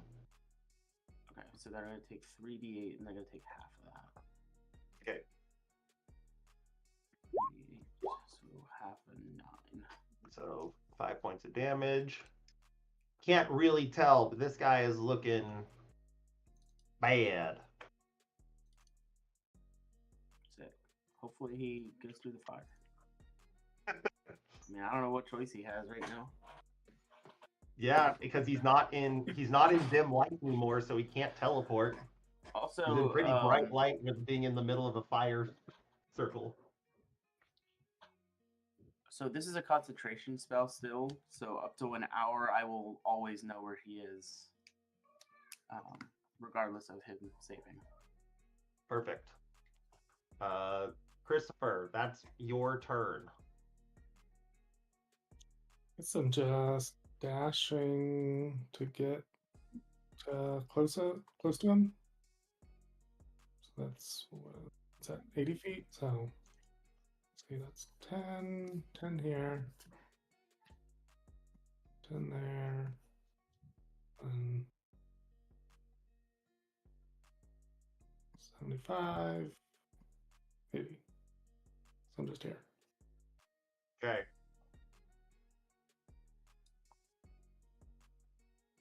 And then Thel, that brings it to your turn. Dang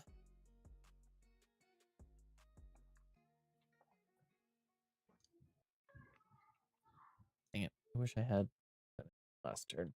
Didn't.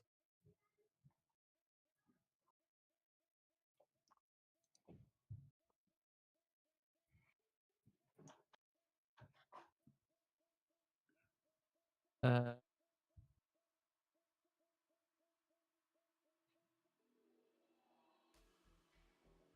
gonna cast haste on myself. Okay. So you can move. So I can use 120 dash. feet. Yeah, I can use dash as my bonus action, and then do I still get my regular movement? You get your regular movement, dash as a bonus action, and your speed is doubled. So you can move 120 feet. Okay.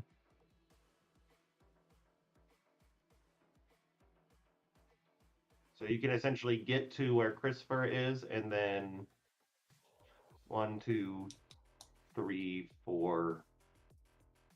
Yeah, it's 70 from me to Christopher, and then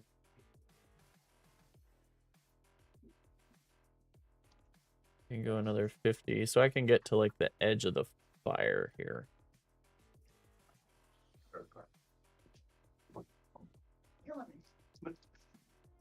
Yep, and the fire is radiating inward, so it does not hurt you unless you jump through. Okay. So that was my bonus. That was my movement. That was my action. Yeah, so I'm good. Done, I guess, now. Okay. It is the Drow Shadowblade's turn. I am going to make a Constitution saving throw for him because he just had this, like, they are sensitive to light. Normally just sunlight, but the big thing of flames just erupted around him to see. This will essentially see if he gets discombobulated about where he was. So Constitution saving throw. That's a 6. That is not going to make it. That is a 13. Somebody roll a d4. And this is going to decide which way. No, roll a d8. And Carrick can roll it. Got it. Yeah. An 8. Okay. 1, 2, 3, 4. You see, Thel, as this guy bursts out.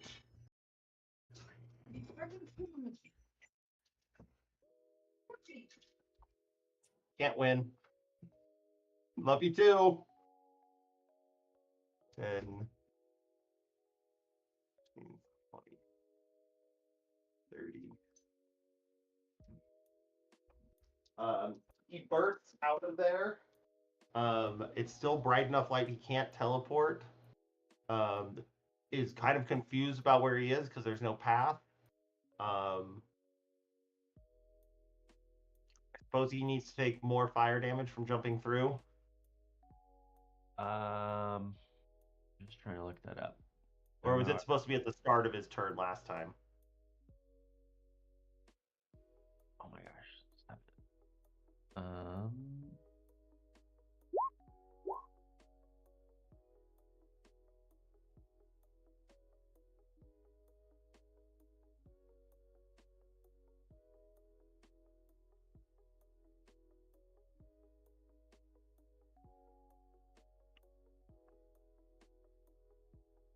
Okay, it has not entered for the first time. Yeah, and it's when it ends its turn there. So yeah. Yep. So it does it initially, and then they have to still be there. Yep. So they jump through. So going back towards the line. They are booking it as fast as they can down the line.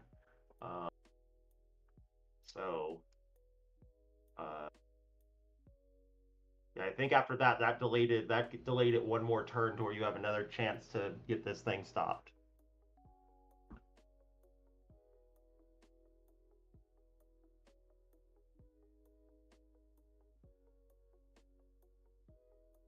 Whose turn is it?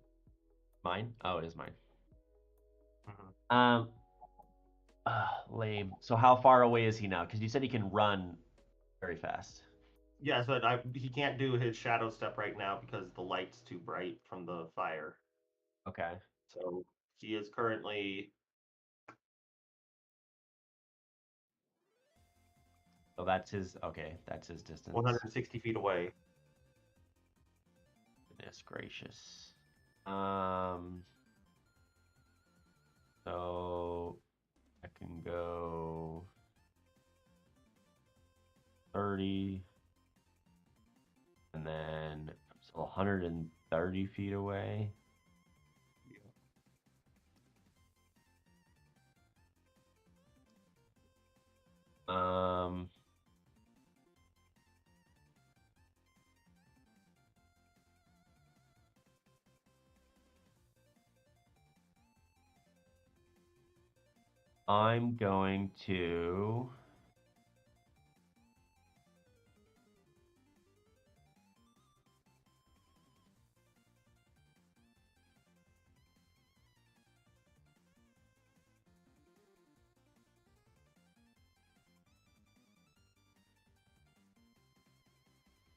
I'm going to cast gravity sinkhole. Well, so here's what I'm gonna do, because I'm still a little bit too far away. So I'm gonna use bonus action to Misty Step another 30 feet closer. So I'm gonna get to here. So now I'm in range. So now I'm going to cast Gravity Sinkhole. You can't do both in one turn. You can't do They're bonus both action? leveled spells. Okay, never mind. I go back 30. Although I guess okay, so he is 130 feet away. Actually, Gravity Sinkhole has a 120-foot range, and it's a 20-foot radius sphere. Okay, you're fine. Oh, I'm fine. So I cast it 10 feet behind him, and the goal is to, like, you Pull know, him 10 hold feet him closer. here, but it's going to hurt, too. So Okay. it is a Constitution saving throw. Constitution saving throw. Well, and I'm you definitely fail. So I'm out of level 4 spells, so I have to cast it as a level 5 spell. Okay. Whoopsie poopsie, accidentally killed it. Oh no.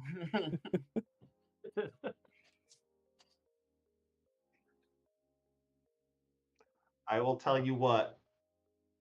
He has 1 HP left. But He has he is pulled back, and I have him pulled back slightly into the air, too. So he's being held aloft. Yep, so he has, because that was 39 damage, right? That was 39 damage. Yep, he had 40 hit points. Hilarious. And he gets pulled back 10 feet. He gets pulled back 10 feet. Okay. And is that fire still going? I have released the fire at this point. Okay, cool. Yeah. I just want to. Yeah, good point. Check. Okay. Okay. That is your turn, Felix. He is currently floating about 5 feet up in the air and pulled back. How long is he pulled that way? It lasts for... God, he's so fucking far, man. So after he gets pulled back, he'll be here? No, I already pulled him back. Oh, okay. It's one fast little turd. Shit. Okay, so if I am gonna either of the two directions to the southeast or the southwest, he would have fallen into the ravine, which I thought was going to be funny. That would have been funny. But I'm gonna use movement and dash to get here. 80 feet. Okay, so he's up in the air. Proud of myself. I knew I should have. If I had cast haste on that turn, I was stuck behind Christopher. I could have dash movemented and then Misty Step and been in front of him. Yep.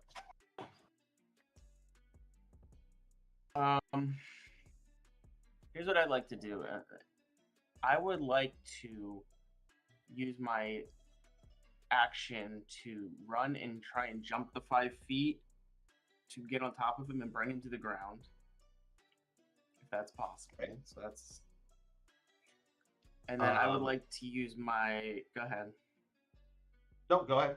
Finish your. I want to use my projection bangles to get an extra action. Okay. So I'm going to activate the bangles to create another one of me, and I am going to attack with the dagger. Just straight up. Yep. So you jump up top of him, create a new projection.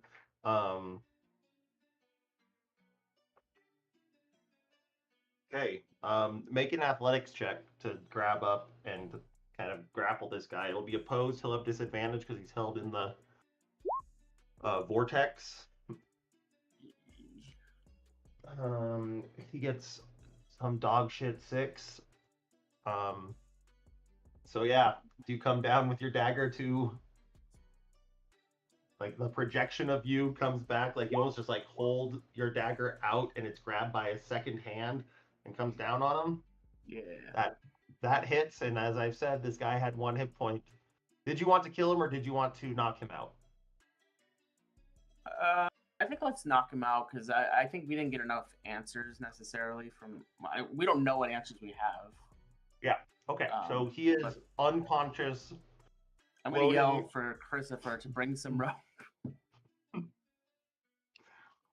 Okay. We'll just fast track this. He's incapacitated. We'll just move everyone back into the main hall.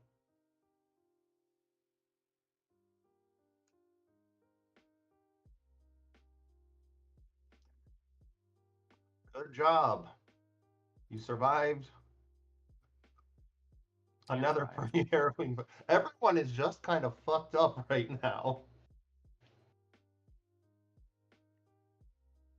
Truly feels like the collective lowest people's hit points have been since this was their max hit points.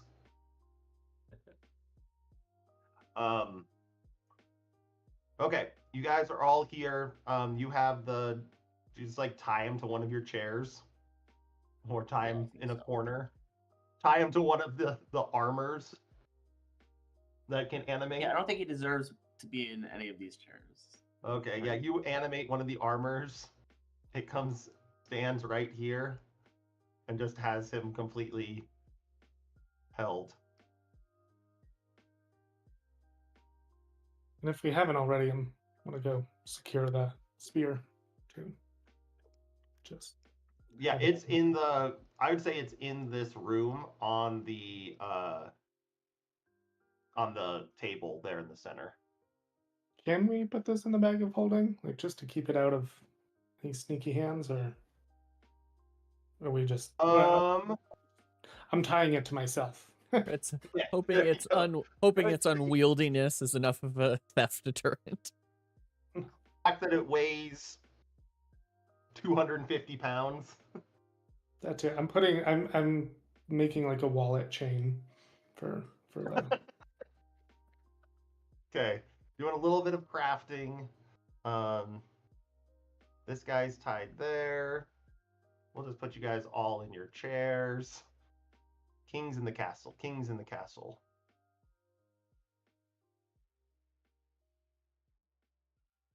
So, okay, I need to grab something to eat real quick, and then we'll do this interrogation. Grab that.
I didn't think about that. You guys don't have like a jail in this place. Not yet. Throw him in the cellar. But he can misty whatever. So. As long as you can see it. As long as you can see what? He has to be able to see where he's teleporting, though. So I guess we've blindfolded him then. Makes sense to have put a sack over his head. Yep. Did we? So we saw like one dead guard. Did we check around anywhere else yet, or just barely got this guy situated? And right now, you've got this guy situated. So all four of you can do here if you want to go search around more about where anyone else may be. People can do that and just leave, one or two people here with this guy. Guy's incredibly injured. Doesn't really look to be going anywhere, especially as he's held by this armor. You've stripped him of his weapons. He has a bag over his head. This guy's not going anywhere unless you let him. So if you want to do a round of the area, go ahead. Yeah, I think Thel will want to secure the perimeter. Okay.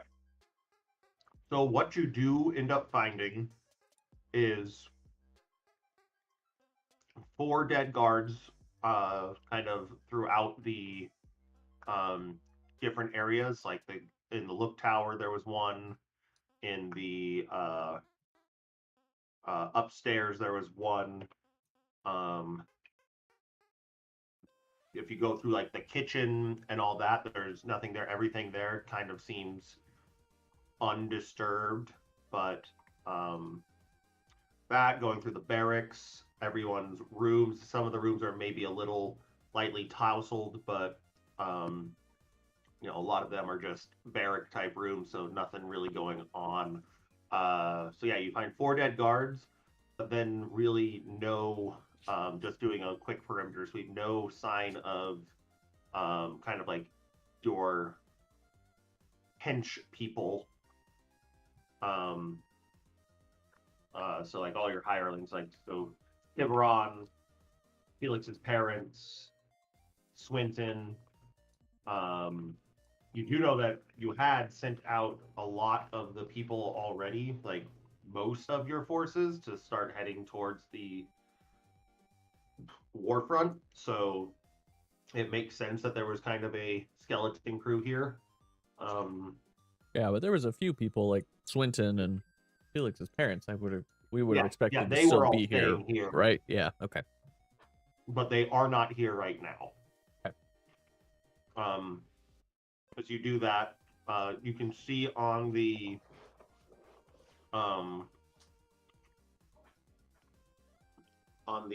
desk, the main like war desk, it kind of like has drawings and written of where like people are going. You see, a drawing that's labeled with a Y heading up to Hupperduke. You see like 4 groups heading down towards the south and going up that way. And on top of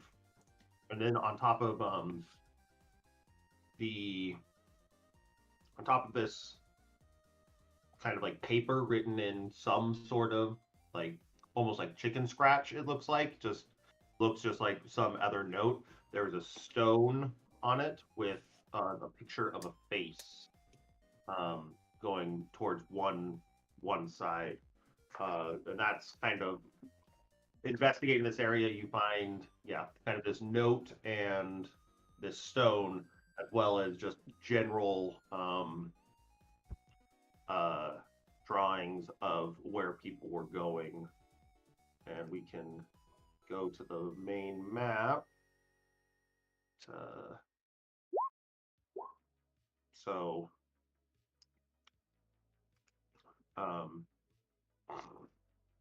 see that there's kind of, what color line could this be?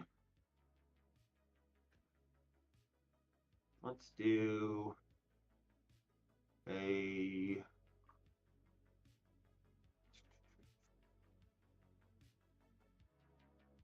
we'll do this one. So you see one line coming up towards this way, and then it kind of splits off into 3 areas, and then it's going to like this other one's gonna, nope, too far.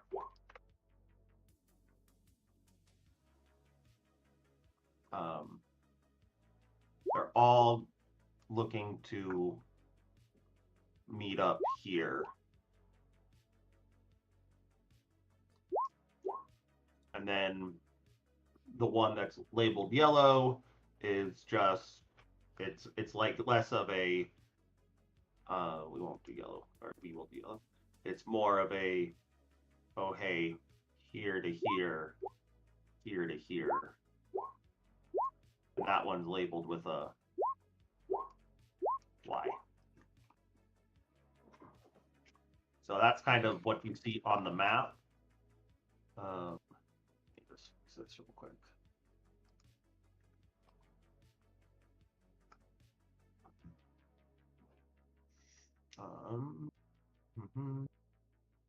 This one's going.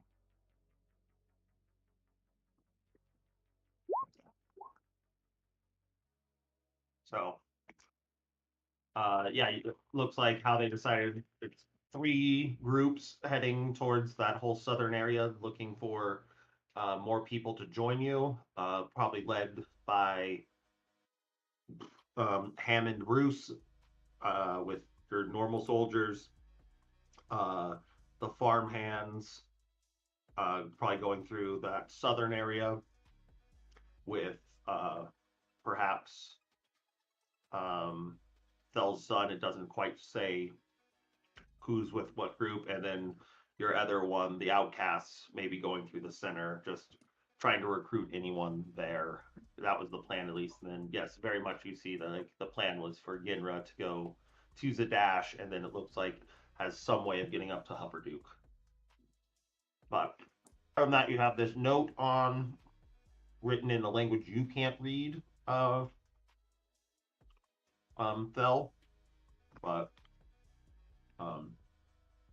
yeah, that's kind of doing the run around, what you can kind of see. Are we able to tell? So obviously we know some things are rifled through, but does anything else? Does it look like there was any hastily packed or strewn about items, or is it hard to tell because things are strewn about? Make an investigation check. I mean, other people can be helping him or doing that as well, but I think really I just want to see what this guy was here for. This guy is definitely going to be unconscious for a bit. He just got burnt, frozen, and that. So you do have the letter that you took off the other guy. I have comprehend languages. I could comprehend, but Carrick, is it in that language that anyone else can speak? If you show it to Carrick, you immediately notice Carrick can read it. It's written in Undercommon. So okay, cool. You have that. And then while going through those documents, you do recognize that the note that had the stone on top of it is written in Thieves' Cant. Okay. Specifically a way that Giannis writes to you. Okay, sick. So you kind of start going over that, and it does take a little bit because this looks like it was written very hastily, so you take a little bit to have to decipher it. The Undercommon also takes a little bit because it's written in kind of like a coded shorthand. So you guys are doing that. Christopher, are you doing anything? Have we started interrogating him yet, or he's still unconscious? No, he's out. You would think that this guy would be out until morning. Oh, so are we getting a rest in here? At a certain point, you can take one, but that depends on if you want to wait that or get some things done tonight so that you don't waste the morning. Yeah, I'll probably just eventually pipes of haunting him for the interrogation. If we, You probably need some food if you want to go cook something for people. let's cook some shit. We'll check on the cheese. Yeah, I'll just do cheese maintenance. Cheese maintenance. Did we start that? Yeah, it's on premises, right? I can't remember. Yeah, it's both on and off premises. The back room now. Back behind the kitchen, there's like a secondary cheese making facility. Cool. So yeah, you can go make just a big cheese board. Looks like there's still some cured meats. And I'd say with a 10 Thel, you can't really notice if things were hurriedly, if people left or not. It's too dark outside for you to really see if there are tracks or that the horses are still here. So, or no, the horses are all gone because of the people that left. So, can't totally tell. So, damn it. Jelly bean stuck in my teeth. So, I guess we'll go down the line first. Felix, as you're able to read through this note, you do put together it is from Giannis. It looks like his trick tube he had given to one of the other groups to be able to communicate there. Like,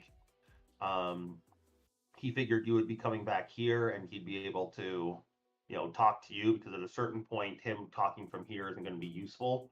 So he left this note saying,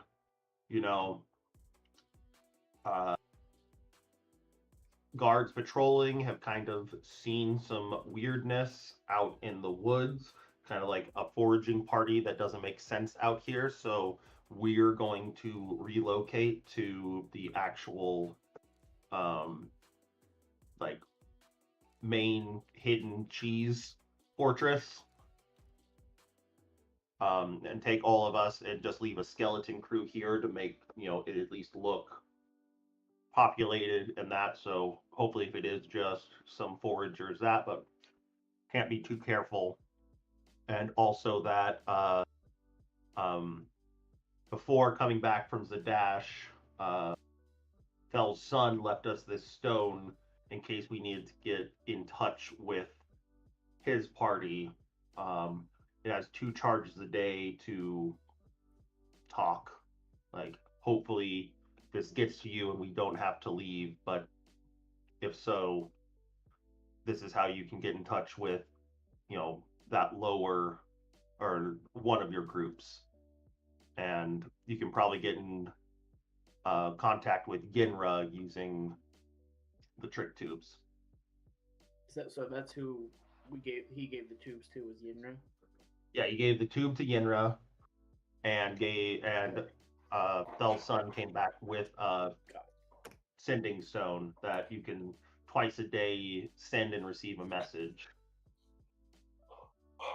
Got it. Okay. So that's what you get from that.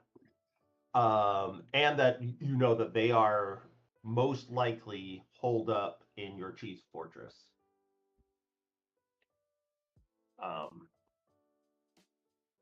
The safest place in all of Wildmount, the cheese fortress. Nobody knows about it except for us. No one does know about it except for you guys.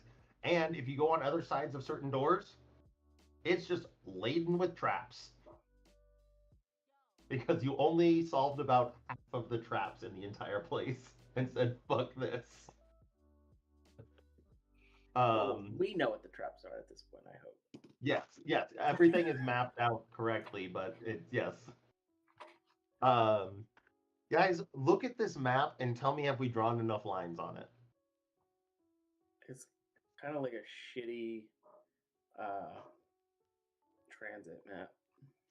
Yeah, but this, if this is the transit you have to take, this is not a well-planned civic infrastructure. Why does the purple one go up a place? Why does the purple one go up a mountain, down a mountain? Okay. And what's this? Is this blue spot just like Grand Central Station? Or no, it's just you go under a lake there. Go around. Yep. Can't you just go through? Okay, so that's what you get from there. From the note that you get from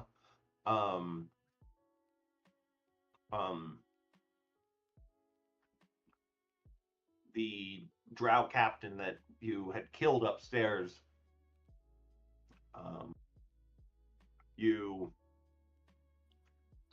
it gets kind of like orders. It's like this was sent to some group that had been close. It's like as our closest detachment, you must find where these people have, where the four daddies have made their stronghold, as we assume that they have gotten the spearhead, and we need to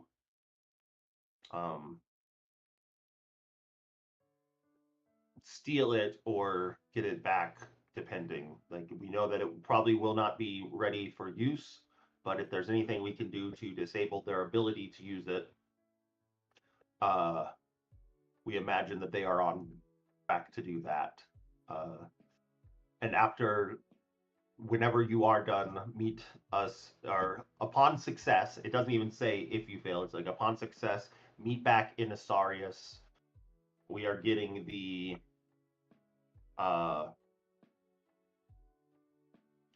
tortoises ready for incursion within the next month, as our leader wants to see this done, although we need time to regroup after the battle in Rosanna.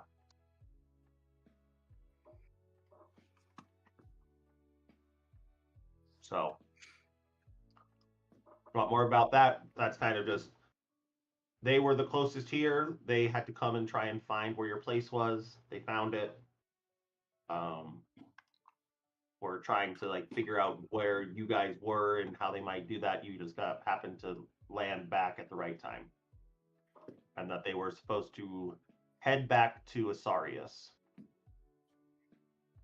which you do have on your big war map, on your world map. Does this have it? Nope. Does this have it? Yes. Yeah, you guys are here. Asarius is this. It was a city that had been reported to you that is kind of the largest city in between the capital, which is green with the X, and the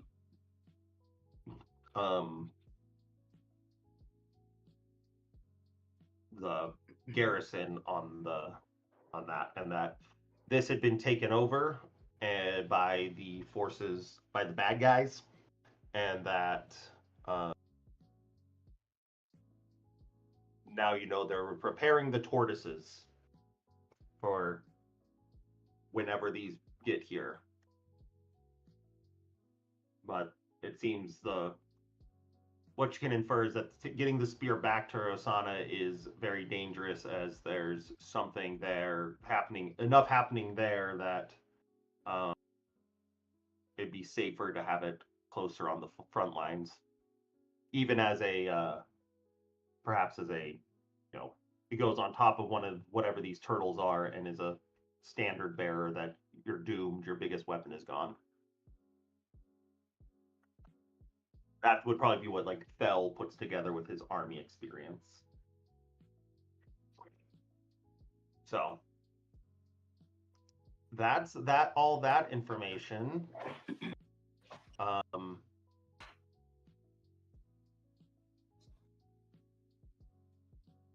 Anything else anyone wants to do this evening, or is it just time to take a rest? I was digging some graves first, but yeah. Okay. Yeah, I was gonna say, do you dig graves or do you set up a funeral pyre? I guess what's our established protocol? You can choose right now. I'm asking you. Like I think that's probably a you question, because if you ask Carrick, like we're just tossing him in a ditch. Just throw He's him in like, the moat. he just points at the moat, just goes. He just steps over some of the corpses and goes to the golem and just starts like, no, golem. Yes, and the golem, you don't think it will take a long time to repair this thing. You like look at your flesh golem book and go, I don't think these are the same. But yeah, the golem is gone. But yeah, so you can bury, if you want to set up like a small burial plot outside of this area. I think just outside the moat, outside the walls, do a burial. You start a cemetery. God damn. Womp womp. Yep. 4 dudes. So What is were this these guy guys' is the last drow, is he gonna give us anything other than what we got out of these letters, you think?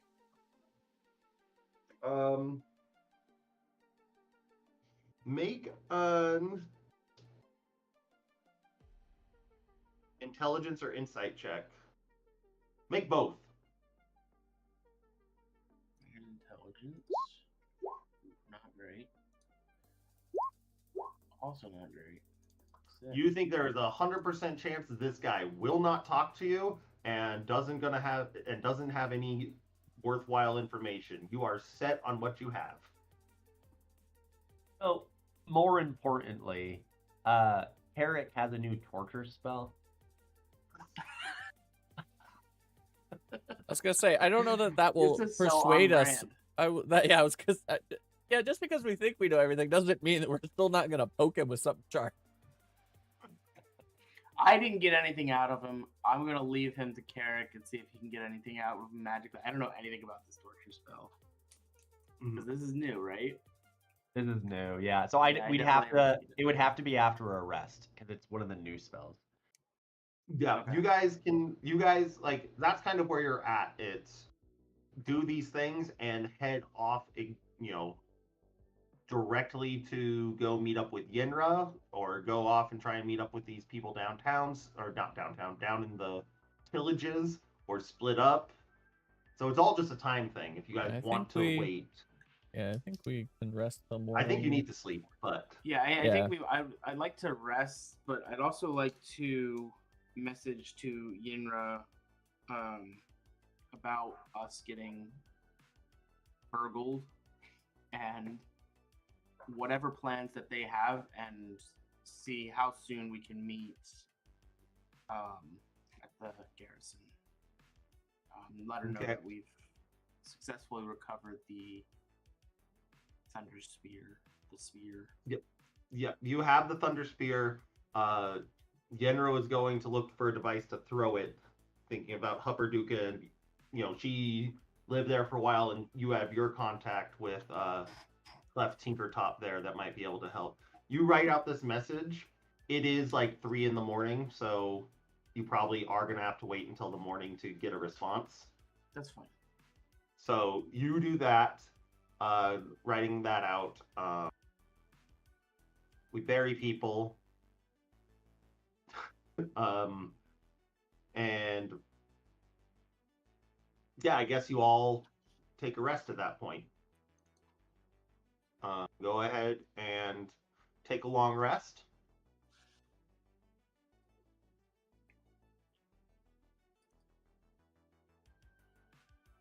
Yay! Yeah. And I guess the only other outstanding question would also be if people wanted to go to the cheese fortress and check up on people. I think we would definitely do that prior to leaving. Prior to leaving, but not that night. Yeah, I wouldn't go that night. Christopher can. I think he's checking on the cheese stores here, so I don't know what he's gonna do. Does Christopher just go off into the woods? Definitely not with my hit points. I've seen death. I've seen the gates. I came back from life. Was that my first time or second time? I think that's your first time ever being knocked unconscious, but then, or maybe your second. I don't even check on it. I just go grab an entire wheel of cheese, bring it into bed, and just start eating it until I fall asleep. Eating cheese until you go to sleep. You have some emotional support, emotional cheese wheel. I just have some wild ass cheese dreams. Okay, so you guys all awake. You awake later in the day. Like if you went to bed, let's say around 3, like you probably wake up more closer to noon. But you're all refreshed. Coming back into the main room, the drow still seems unconscious or just sitting there dejected. You can't totally tell because there's a bag on their head. But first thing that you would, or let's start with the drow. What is your new torture spell? I have power word pain. Okay.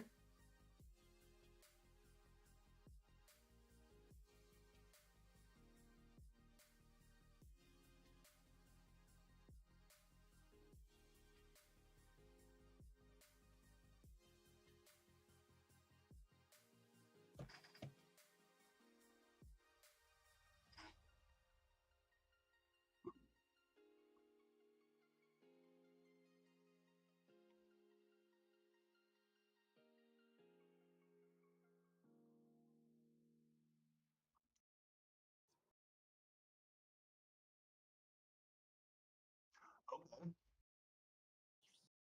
So, this guy definitely has less than 100 hit points right now. Uh-huh. So, yeah, you can do this to him. Before that, are there any questions that you want to ask him? I don't know. That's not really what's important. Fucking monster. I mean, I'm asking For science. It is a little bit for science. I'm kind of excited, and I'm asking the other guys. I'm like, what question should I ask him? Like, I want to see if this works. Well, I think we outline a plan. So I think we ask him some redundant questions that we know from our documentation, but it could be a benchmark to test the truthfulness of what's said, and then push on any fronts of. Are there any others in the woods, or any other weaknesses of their forces as we prepare to enter open battle with them? So, so go ahead and make a persuasion check to begin with to do those kind of like getting your baseline questions.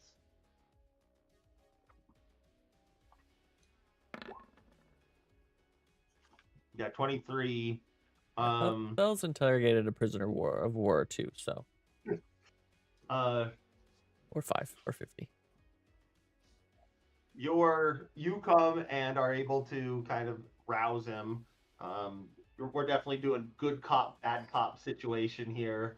Rouse him, give him some water. Guy obviously was unconscious but didn't sleep, so he's still sitting, like at 1 hit point. and kind of giving him the lay of the land and like showing him the documentation, asking the questions, and this guy definitely seems that he's answering these simple questions correctly, because what's the point of lying to you when you have the words already written out? So I guess Well, I wasn't necessarily course. going to reveal to him the documents, but I was going to ask him similar Okay. questions and see if the answers match. Okay, yeah, I would say with the 23, the answers are matching up. He doesn't feel like he's giving you anything crazy that you would know. And even with like the 23 in this kind of good cop situation, like you kind of get on his good side. He says, I obviously know that I will not be going home, but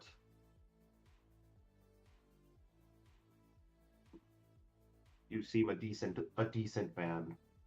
They call you all devils back home, as it seems every time that we've come close to being successful, you have been there to thwart us, or in some capacity, starting over 8 months ago, a year ago. I think it's been about a year of game time, about a year of actual in-world time, and just whether it be in a cavern, under a coliseum, up in a mountain, below a mountain. The tales of you are definitely of scourgers and monsters, but I see obviously that is not true here. So while I know I will not leave, I will at least be respectful to you as you ask these questions. I will not betray my life, but if it is something that could perhaps give me some longevity in a holding cell, I will.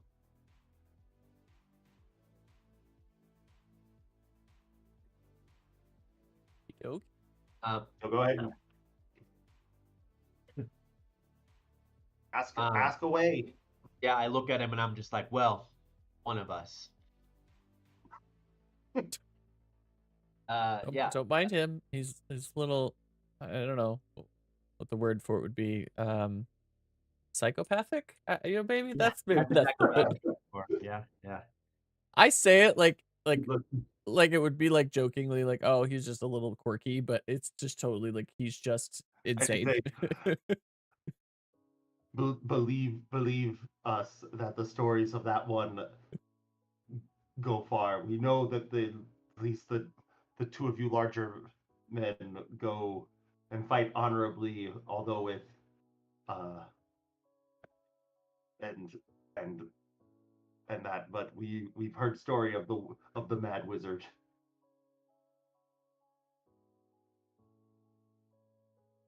So yes, I talk to you. Yeah. So, what's the end goal of your forces? What's the you've obviously emerged here in the east. What's the overall goal here? What are you shooting for? Simply take down both the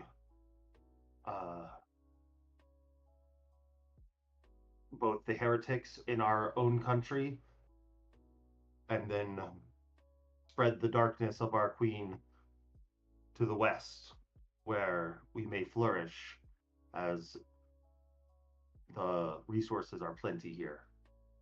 Oh, I don't like that. Darkness? What are you spreading darkness for? Come on.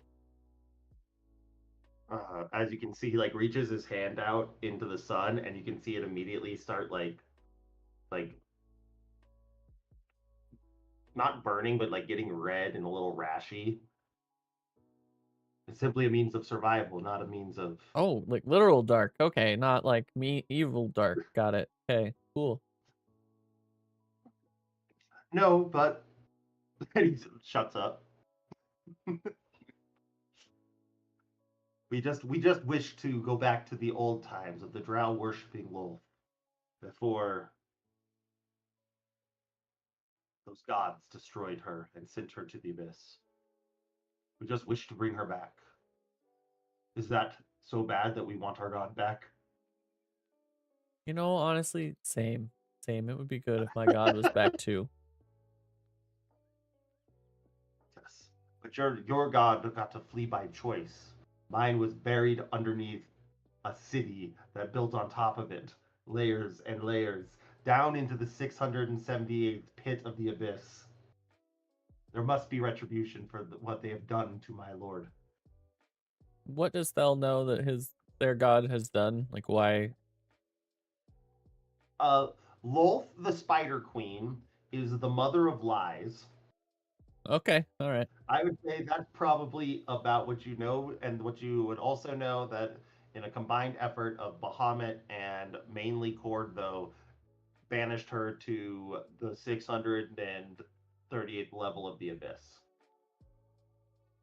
where she has been recuperating from wounds, unable to work her way out. Her purview is spreading lies, deceit, and throughout civilization to ensure that there is turmoil. Not a good thing. She's also like a 600-foot tall anthropomorphic spider. Like, Yeah, so body of a human, like a spider centaur. okay. So with Thel's foundation of somewhat friendly, and then knowing this, and then obviously being a proselytizer of Bahamut, with a little side of Cord at times, he goes into a full-fledged try and convince him that is she that great though? Like, here's all the terrible things that she has done. You are speaking to a zealot. You need to make a this will be a persuasion check at disadvantage with a DC of 30. No, we'll say 25 since it's disadvantage, because otherwise it'd require 2 natural 20s.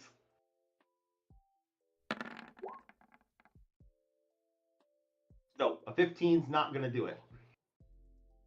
It says after he does that, feels better the next morning, but Thel's theological podium speaking is not at peak level after almost dying yesterday. So yes, so at that point he's like, "I'm sorry, we will never see eye to eye on this." Fair, guys, got to try though. And then just kind of like spits on your shoe. Well, okay. Carrick, you're up. Yeah. As soon as he gives me the look, I immediately cast Outward Pain. He is in excruciating pain. I throw in some bagpipes too. Oh, you can cast fear on him. He's gonna fail because he has disadvantage. Yeah, a 3 is not going to pass. So he's terrified and in excruciating pain. What do you ask this guy? You would notice, like, with how like hurt this guy is, you don't have a long time of him maintaining the ability to endure this pain without passing out. So Thel fully just dives into War Commander, like pushes for supply line info, troop count numbers, battle plans, general strategies, like anything and everything that his forces would be using in a battle that could give our forces in the Empire an advantage. We'll do intimidation with advantage, and he'll be rolling something at disadvantage to compete it. So that's some dog shit.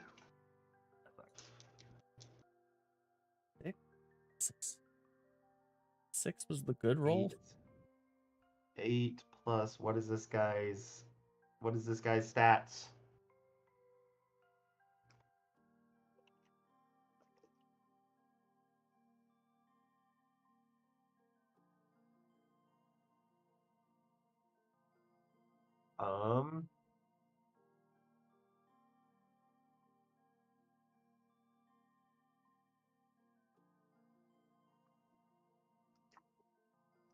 What did you get? He also got a 14, but I will say tie goes to you because he's under excruciating pain. Also, he is still under the effects of the pain thing.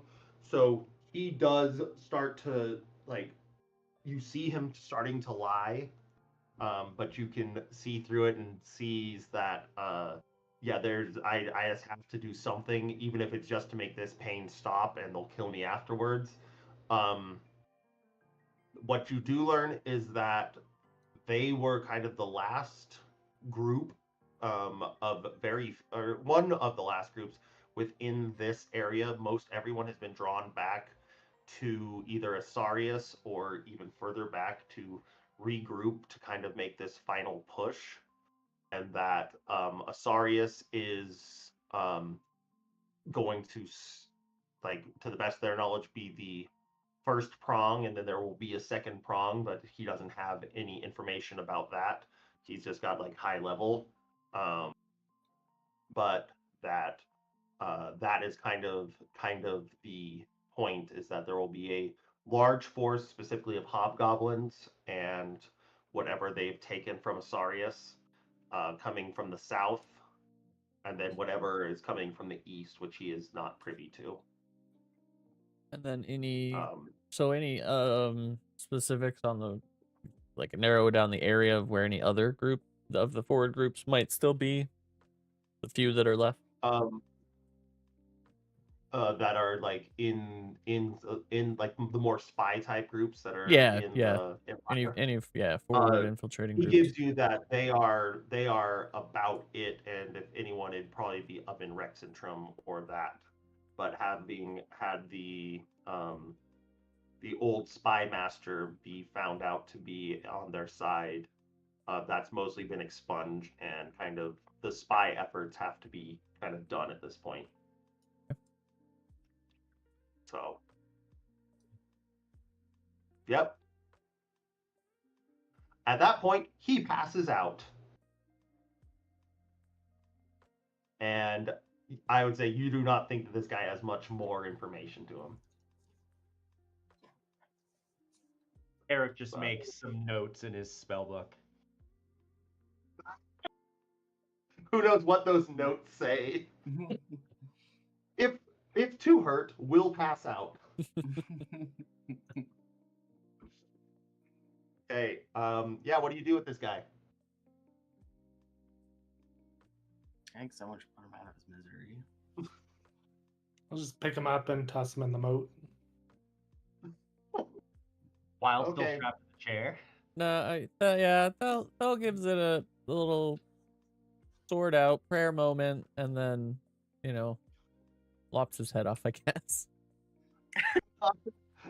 Okay. Please. Not out of like anger or vengeance, but that was the most humane thing that would have happened. If you had left it to anybody else, it would probably have gone very differently, and you know that. So yeah, do you guys? I know you buried your own people. Do you just set up like a funeral pyre and burn the other bodies? Oh yeah, we burn. Yeah, we bury our people. We burn everybody else. Yeah, the very Walking Dead of us. Gotta burn them. Okay, so you have that information. Kind of outstanding threads are the speaking stone to Thel's son and Yenra's letter back. I'll do Yenra's letter back. It's very fast-paced. She said, I made it to Hupperduke yesterday. Talked with Clef. There are issues that are going to need to be seen to. Don't know if I can do it alone. Need at least another 1 or 2 hands. Okay. And then, Thel, do you reach out to your son? Yeah. If I've got, definitely reach out, see where they are, see how things are going. He said, because we're saying he's on the southern one. He's like, "Hey, Dad." No, he says, "Hey, Thel." He says, "Hey, Thel. We are currently going south. We're on the outsides of the Felderwind tillage. We have found a couple hands, but that wish to fight. However, we have come into contact with other bands of seemingly goblin and goblinoid type things that seem to have been coming down from the mountains to take advantage of these hard times on the people. So it's been hard to get many out to join us. More rallying cries, the larger our numbers, the more we could maybe convince people to come and or prepare for other things. But up to you. Like I said, we'll be in Felderwin within the day, and we're planning on spending 1 or 2 there to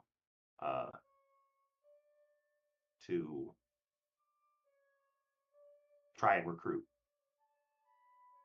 So seems like there's need for people on both fronts. It's whether it's how you guys choose to divvy up or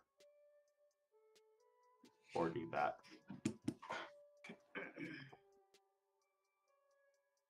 So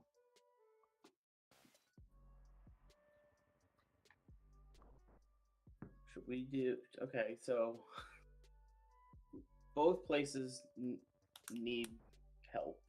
That's what I'm understanding in some capacity. yes, I mean, what it seems like is that Genra definitely needs help. The other side just could probably be more successful if they had help. Okay. So yeah, one's definitely a need, but she said 1 or 2 hands. She didn't necessarily say everyone. We could split the party. 2 of us go up to Hopperduke, and then the other 2. So we've never been to Felderwin, I don't believe. No, but it's not but you would know terribly far. It is a large, like most of the food that feeds the Empire, and honestly, a lot of the Empire as a whole is all done within this Felderwin, like, basically from where it says Marrow Valley down to Allfield. That's like all the farmland. So Felderwin is kind of like the main city for the agricultural process here. It's not huge by any means. It's probably like 5,000-6,000 people. And how long's the travel from where we are to there? I don't think we can teleport there because we've never it's about 10,000 on our people. map. Yep. To travel there would be taking a straight shot across this. That is 200 miles. It would take probably at full pace. It'd take you 4 or 5 days. Okay. So maybe we send 2 of us over to Felderwin, traveling however we want to travel, and then someone teleport. Carrick, no, Hopperduke. Yeah, as far as teleporting there. You would know Hopperduke about. Go ahead.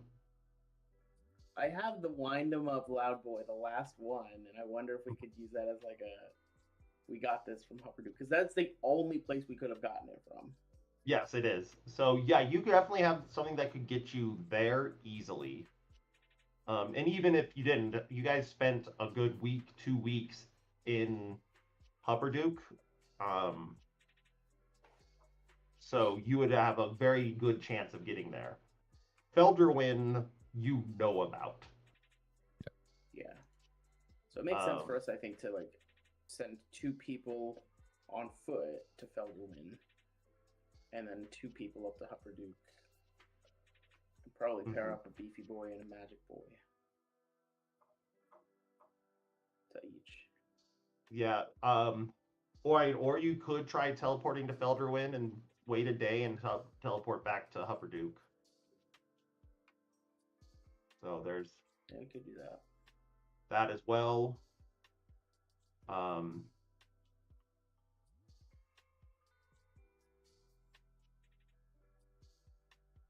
So yeah.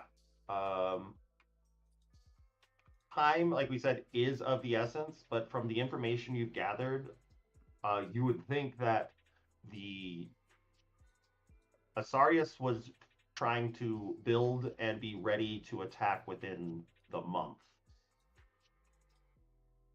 Not within the day, not within that. Like, they are obviously still preparing for any attack, because, you know, you just took over a giant city. You're not immediately going to then go attack the next giant city. And they feel they have time because who knows what's going on at the Ashgard garrison.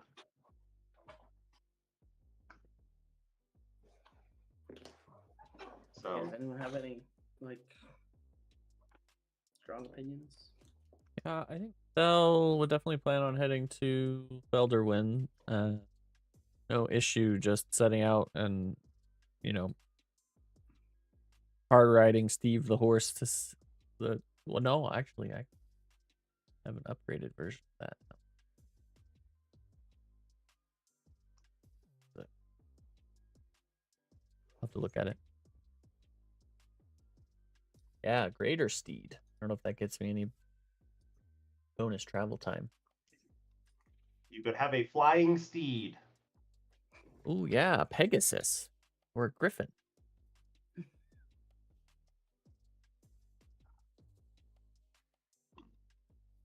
Yeah, I would say if you were flying on your griffin, you could get yourself or 2 people. Yourself there, I'd say you could get there in 2 days. With another person riding, it would be 3. Okay. But you would probably have to take either Carrick or Felix, because Christopher's too heavy with his giant spear on his back.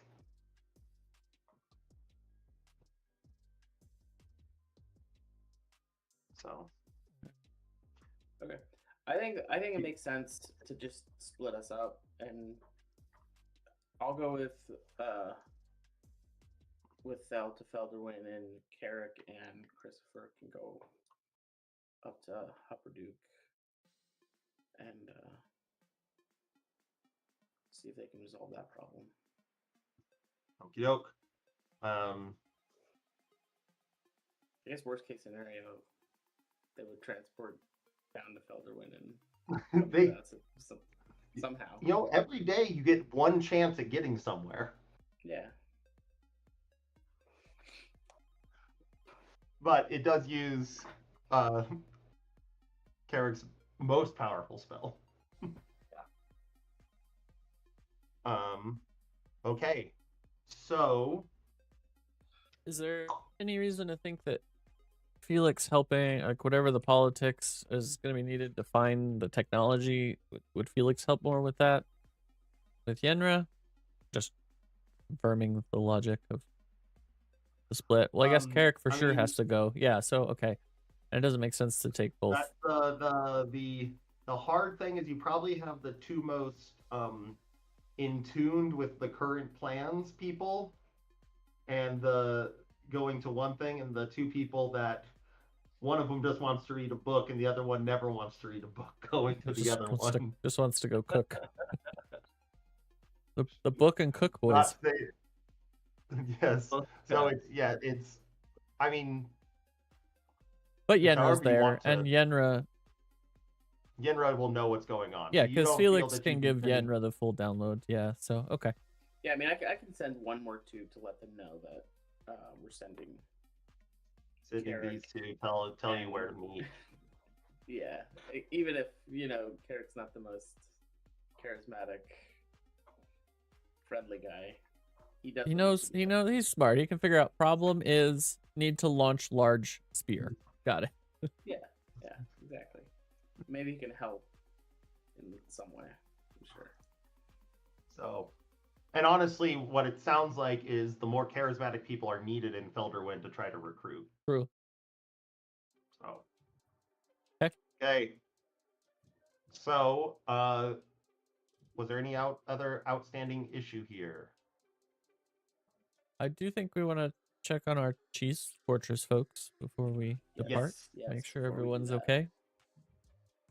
Yeah, so that's what we said, like a 1 hour and a half long walk. You guys know exactly where you're going.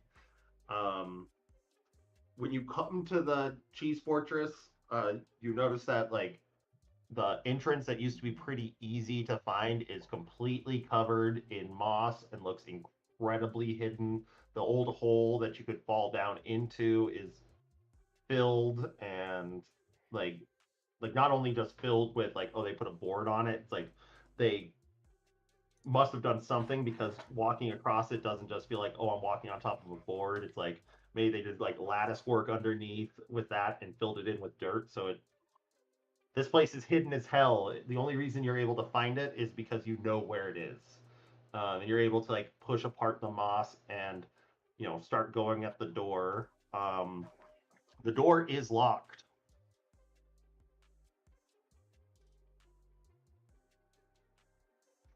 I mean, I can unlock it. I can pick the lock.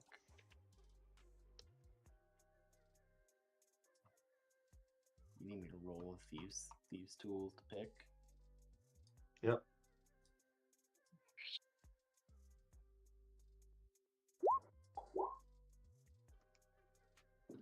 Natural 20. You are going through this and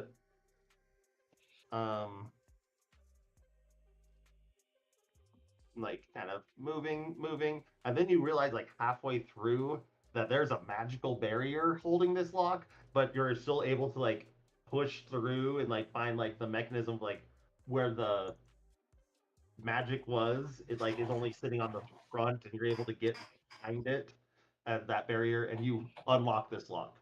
So you're just able to bypass a arcane lock using a piece of metal as you pop it open and start heading down.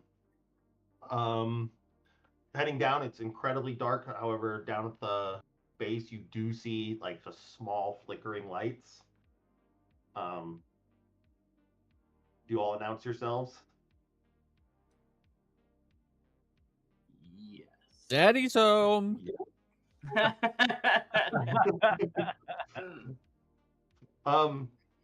Make a persuasion check as you yell that. Thel's feeling really weird. He had to kill that guy, but it was sort of like a. It's also weird because like, you are a daddy, but enemy a of real daddy. Enemy of my god, like not quite crusade, but like, yeah, woo! I had to kill that guy, but it didn't feel good. Yeah. So, yeah, you guys come down and you hear a familiar voice of Swinton yell up. He's like, "Huh, scared us half to death. Quick, come in, come in, come in. Lock the door behind you." Weirdly, it's not unlocked, but it is unlocked. So you guys go down there and you see about 6 more guards, as well as your retinue of workers. You see Giannis is down there, Sheila, Felix's dad, Swinton, and Tiburon. They're all kind of like huddled around this table that surrounded in this main part of the cheese area. And looks like they have a couple of the other doors open.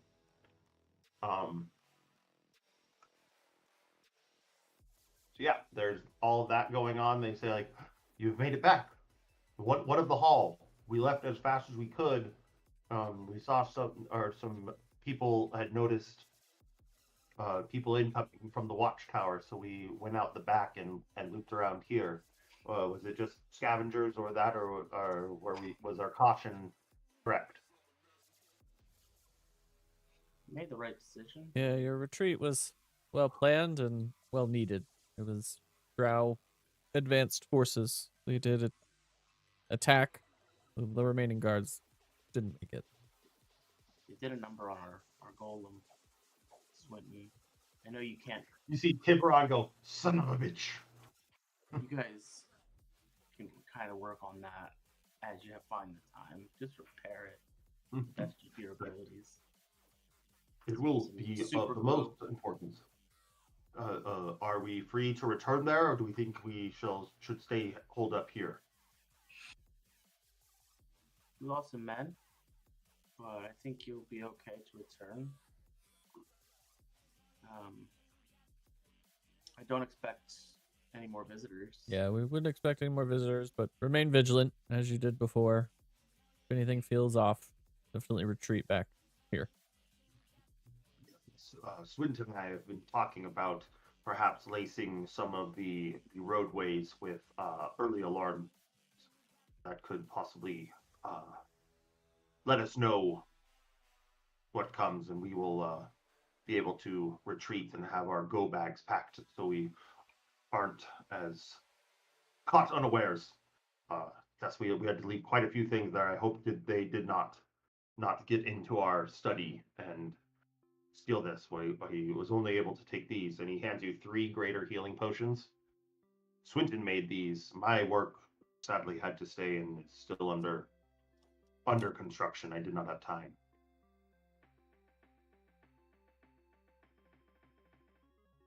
Great. I think that you guys should definitely head back and assess your situation. We've got a meeting in Hupperduke and Felderwin that we've got to get to. But you should be safe back at Harrow.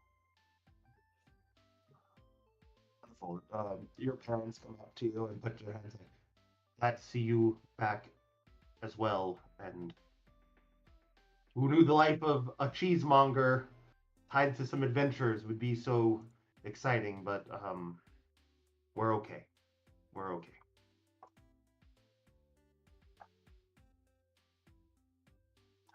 I did take this as well. She hands you a little biscuit that has a little blue twinge to it. As I've seen before, they're some of your favorites. A little mushroomy taste, but use it in good health. Can you tell us more about the blue tint? It's just another Fey biscuit. I know, but okay, so we don't know. She doesn't know. We don't know. We've had to do with an Arcana check on them. Okay. Does Carrick want to do that, or does he not care about the biscuit? You can do that.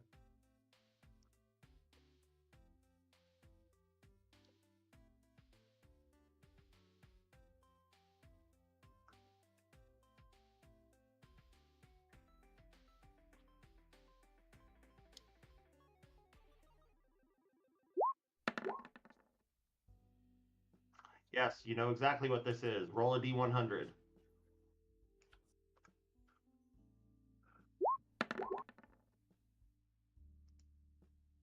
$51.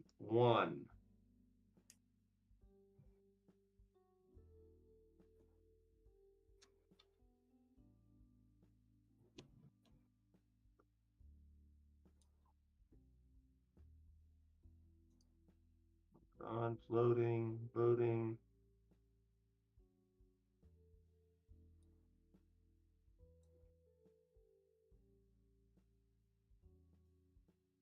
You get the idea that upon eating this, you are going to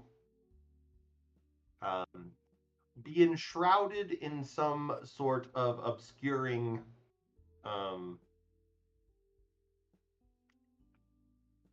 fog. Basically, it casts fog cloud centered on yourself.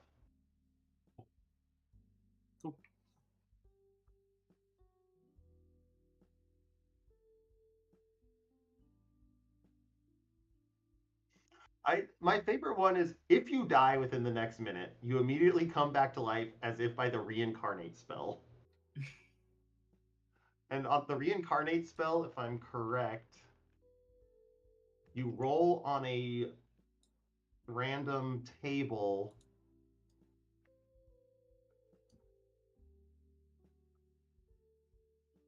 Yes, you roll on a D100 to figure out what you are reincarnated as. So you could die a elf and come back a dwarf, which I think is really funny. Kind of hilarious. Yeah.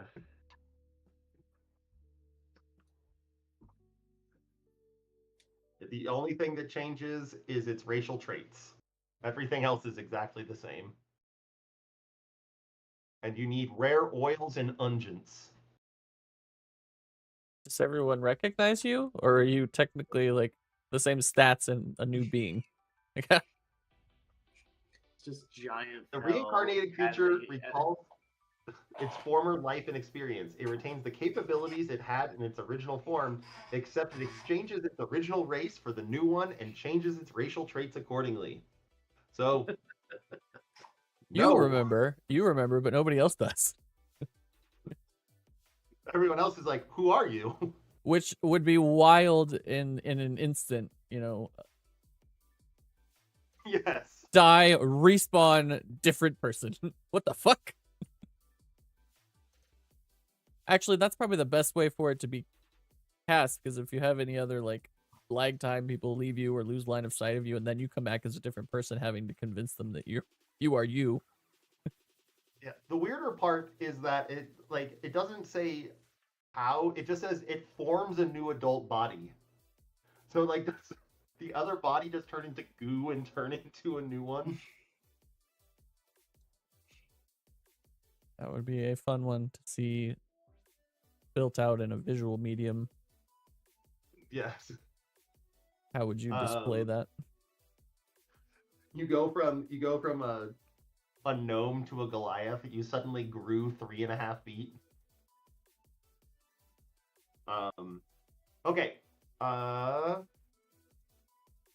Yeah. Anything else you guys want to do here? You're kind of given a few little magical tidbits and trinkets. Are we spreading those 3 potions out, or are we just gonna put them in the bag of holding? We can spread them out. I think you might not need one since you can heal. Yeah. You guys can take them. For the 3 of us to have them. I have 70 hit points in my hands if I need them. Just a wild amount of health. Yeah. Okay. Divvy those up. And I think at this point, you guys you'll get up there. You summon. What does Steve look like? Steve is no longer a horse. Steve is a. He is. Still can't decide if I should go Pegasus or Griffin. 1 second. Let's just see which one has the higher strength. Because for this case, it might make the sense to have a stronger one. That's true. Because I can always change it when I summon later, right? Yes. A Griffin strength is 18, and a Pegasus 5Es is also 18. Okay. One can fly 90, the other can fly 80. So technically, the Pegasus is faster. Okay. Horsey bird it is. Perfect. Flying Steve appears. Or whatever you want to name. If it is just Steve Mach 2.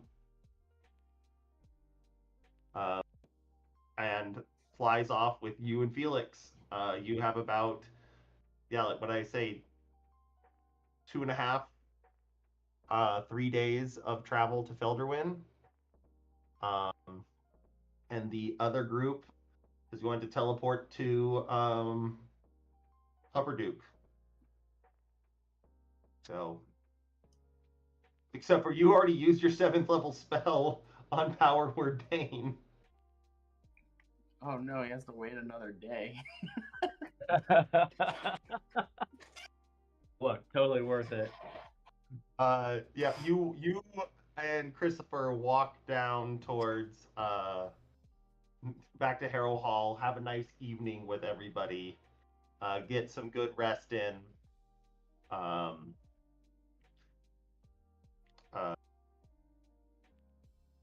Gianna shows you how to use the trick tube so that once you get to Hupperduke, you can contact Yinra. And you guys head out the next morning, or around the same time that the other dudes are waking up from camping outside without a dome for the first time in who knows, in months, on the side of the Esopus River. As they are flying over the river, you guys teleport to Hupperduke. You have a wind 'em up loud boy, which is your contact.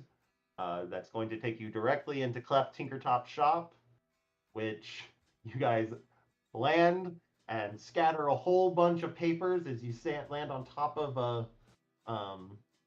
a desk and see this old gnome and a much younger one, both related, fall off of their chairs, go. "Ah!"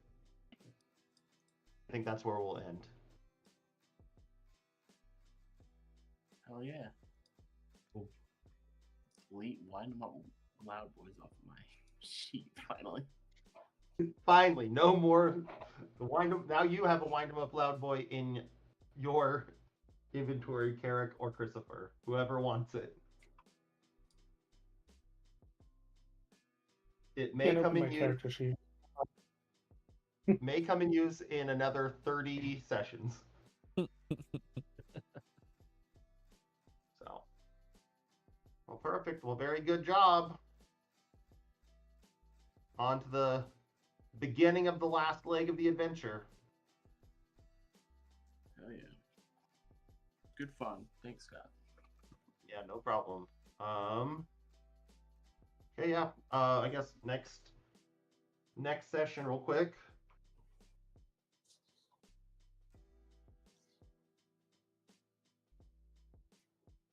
I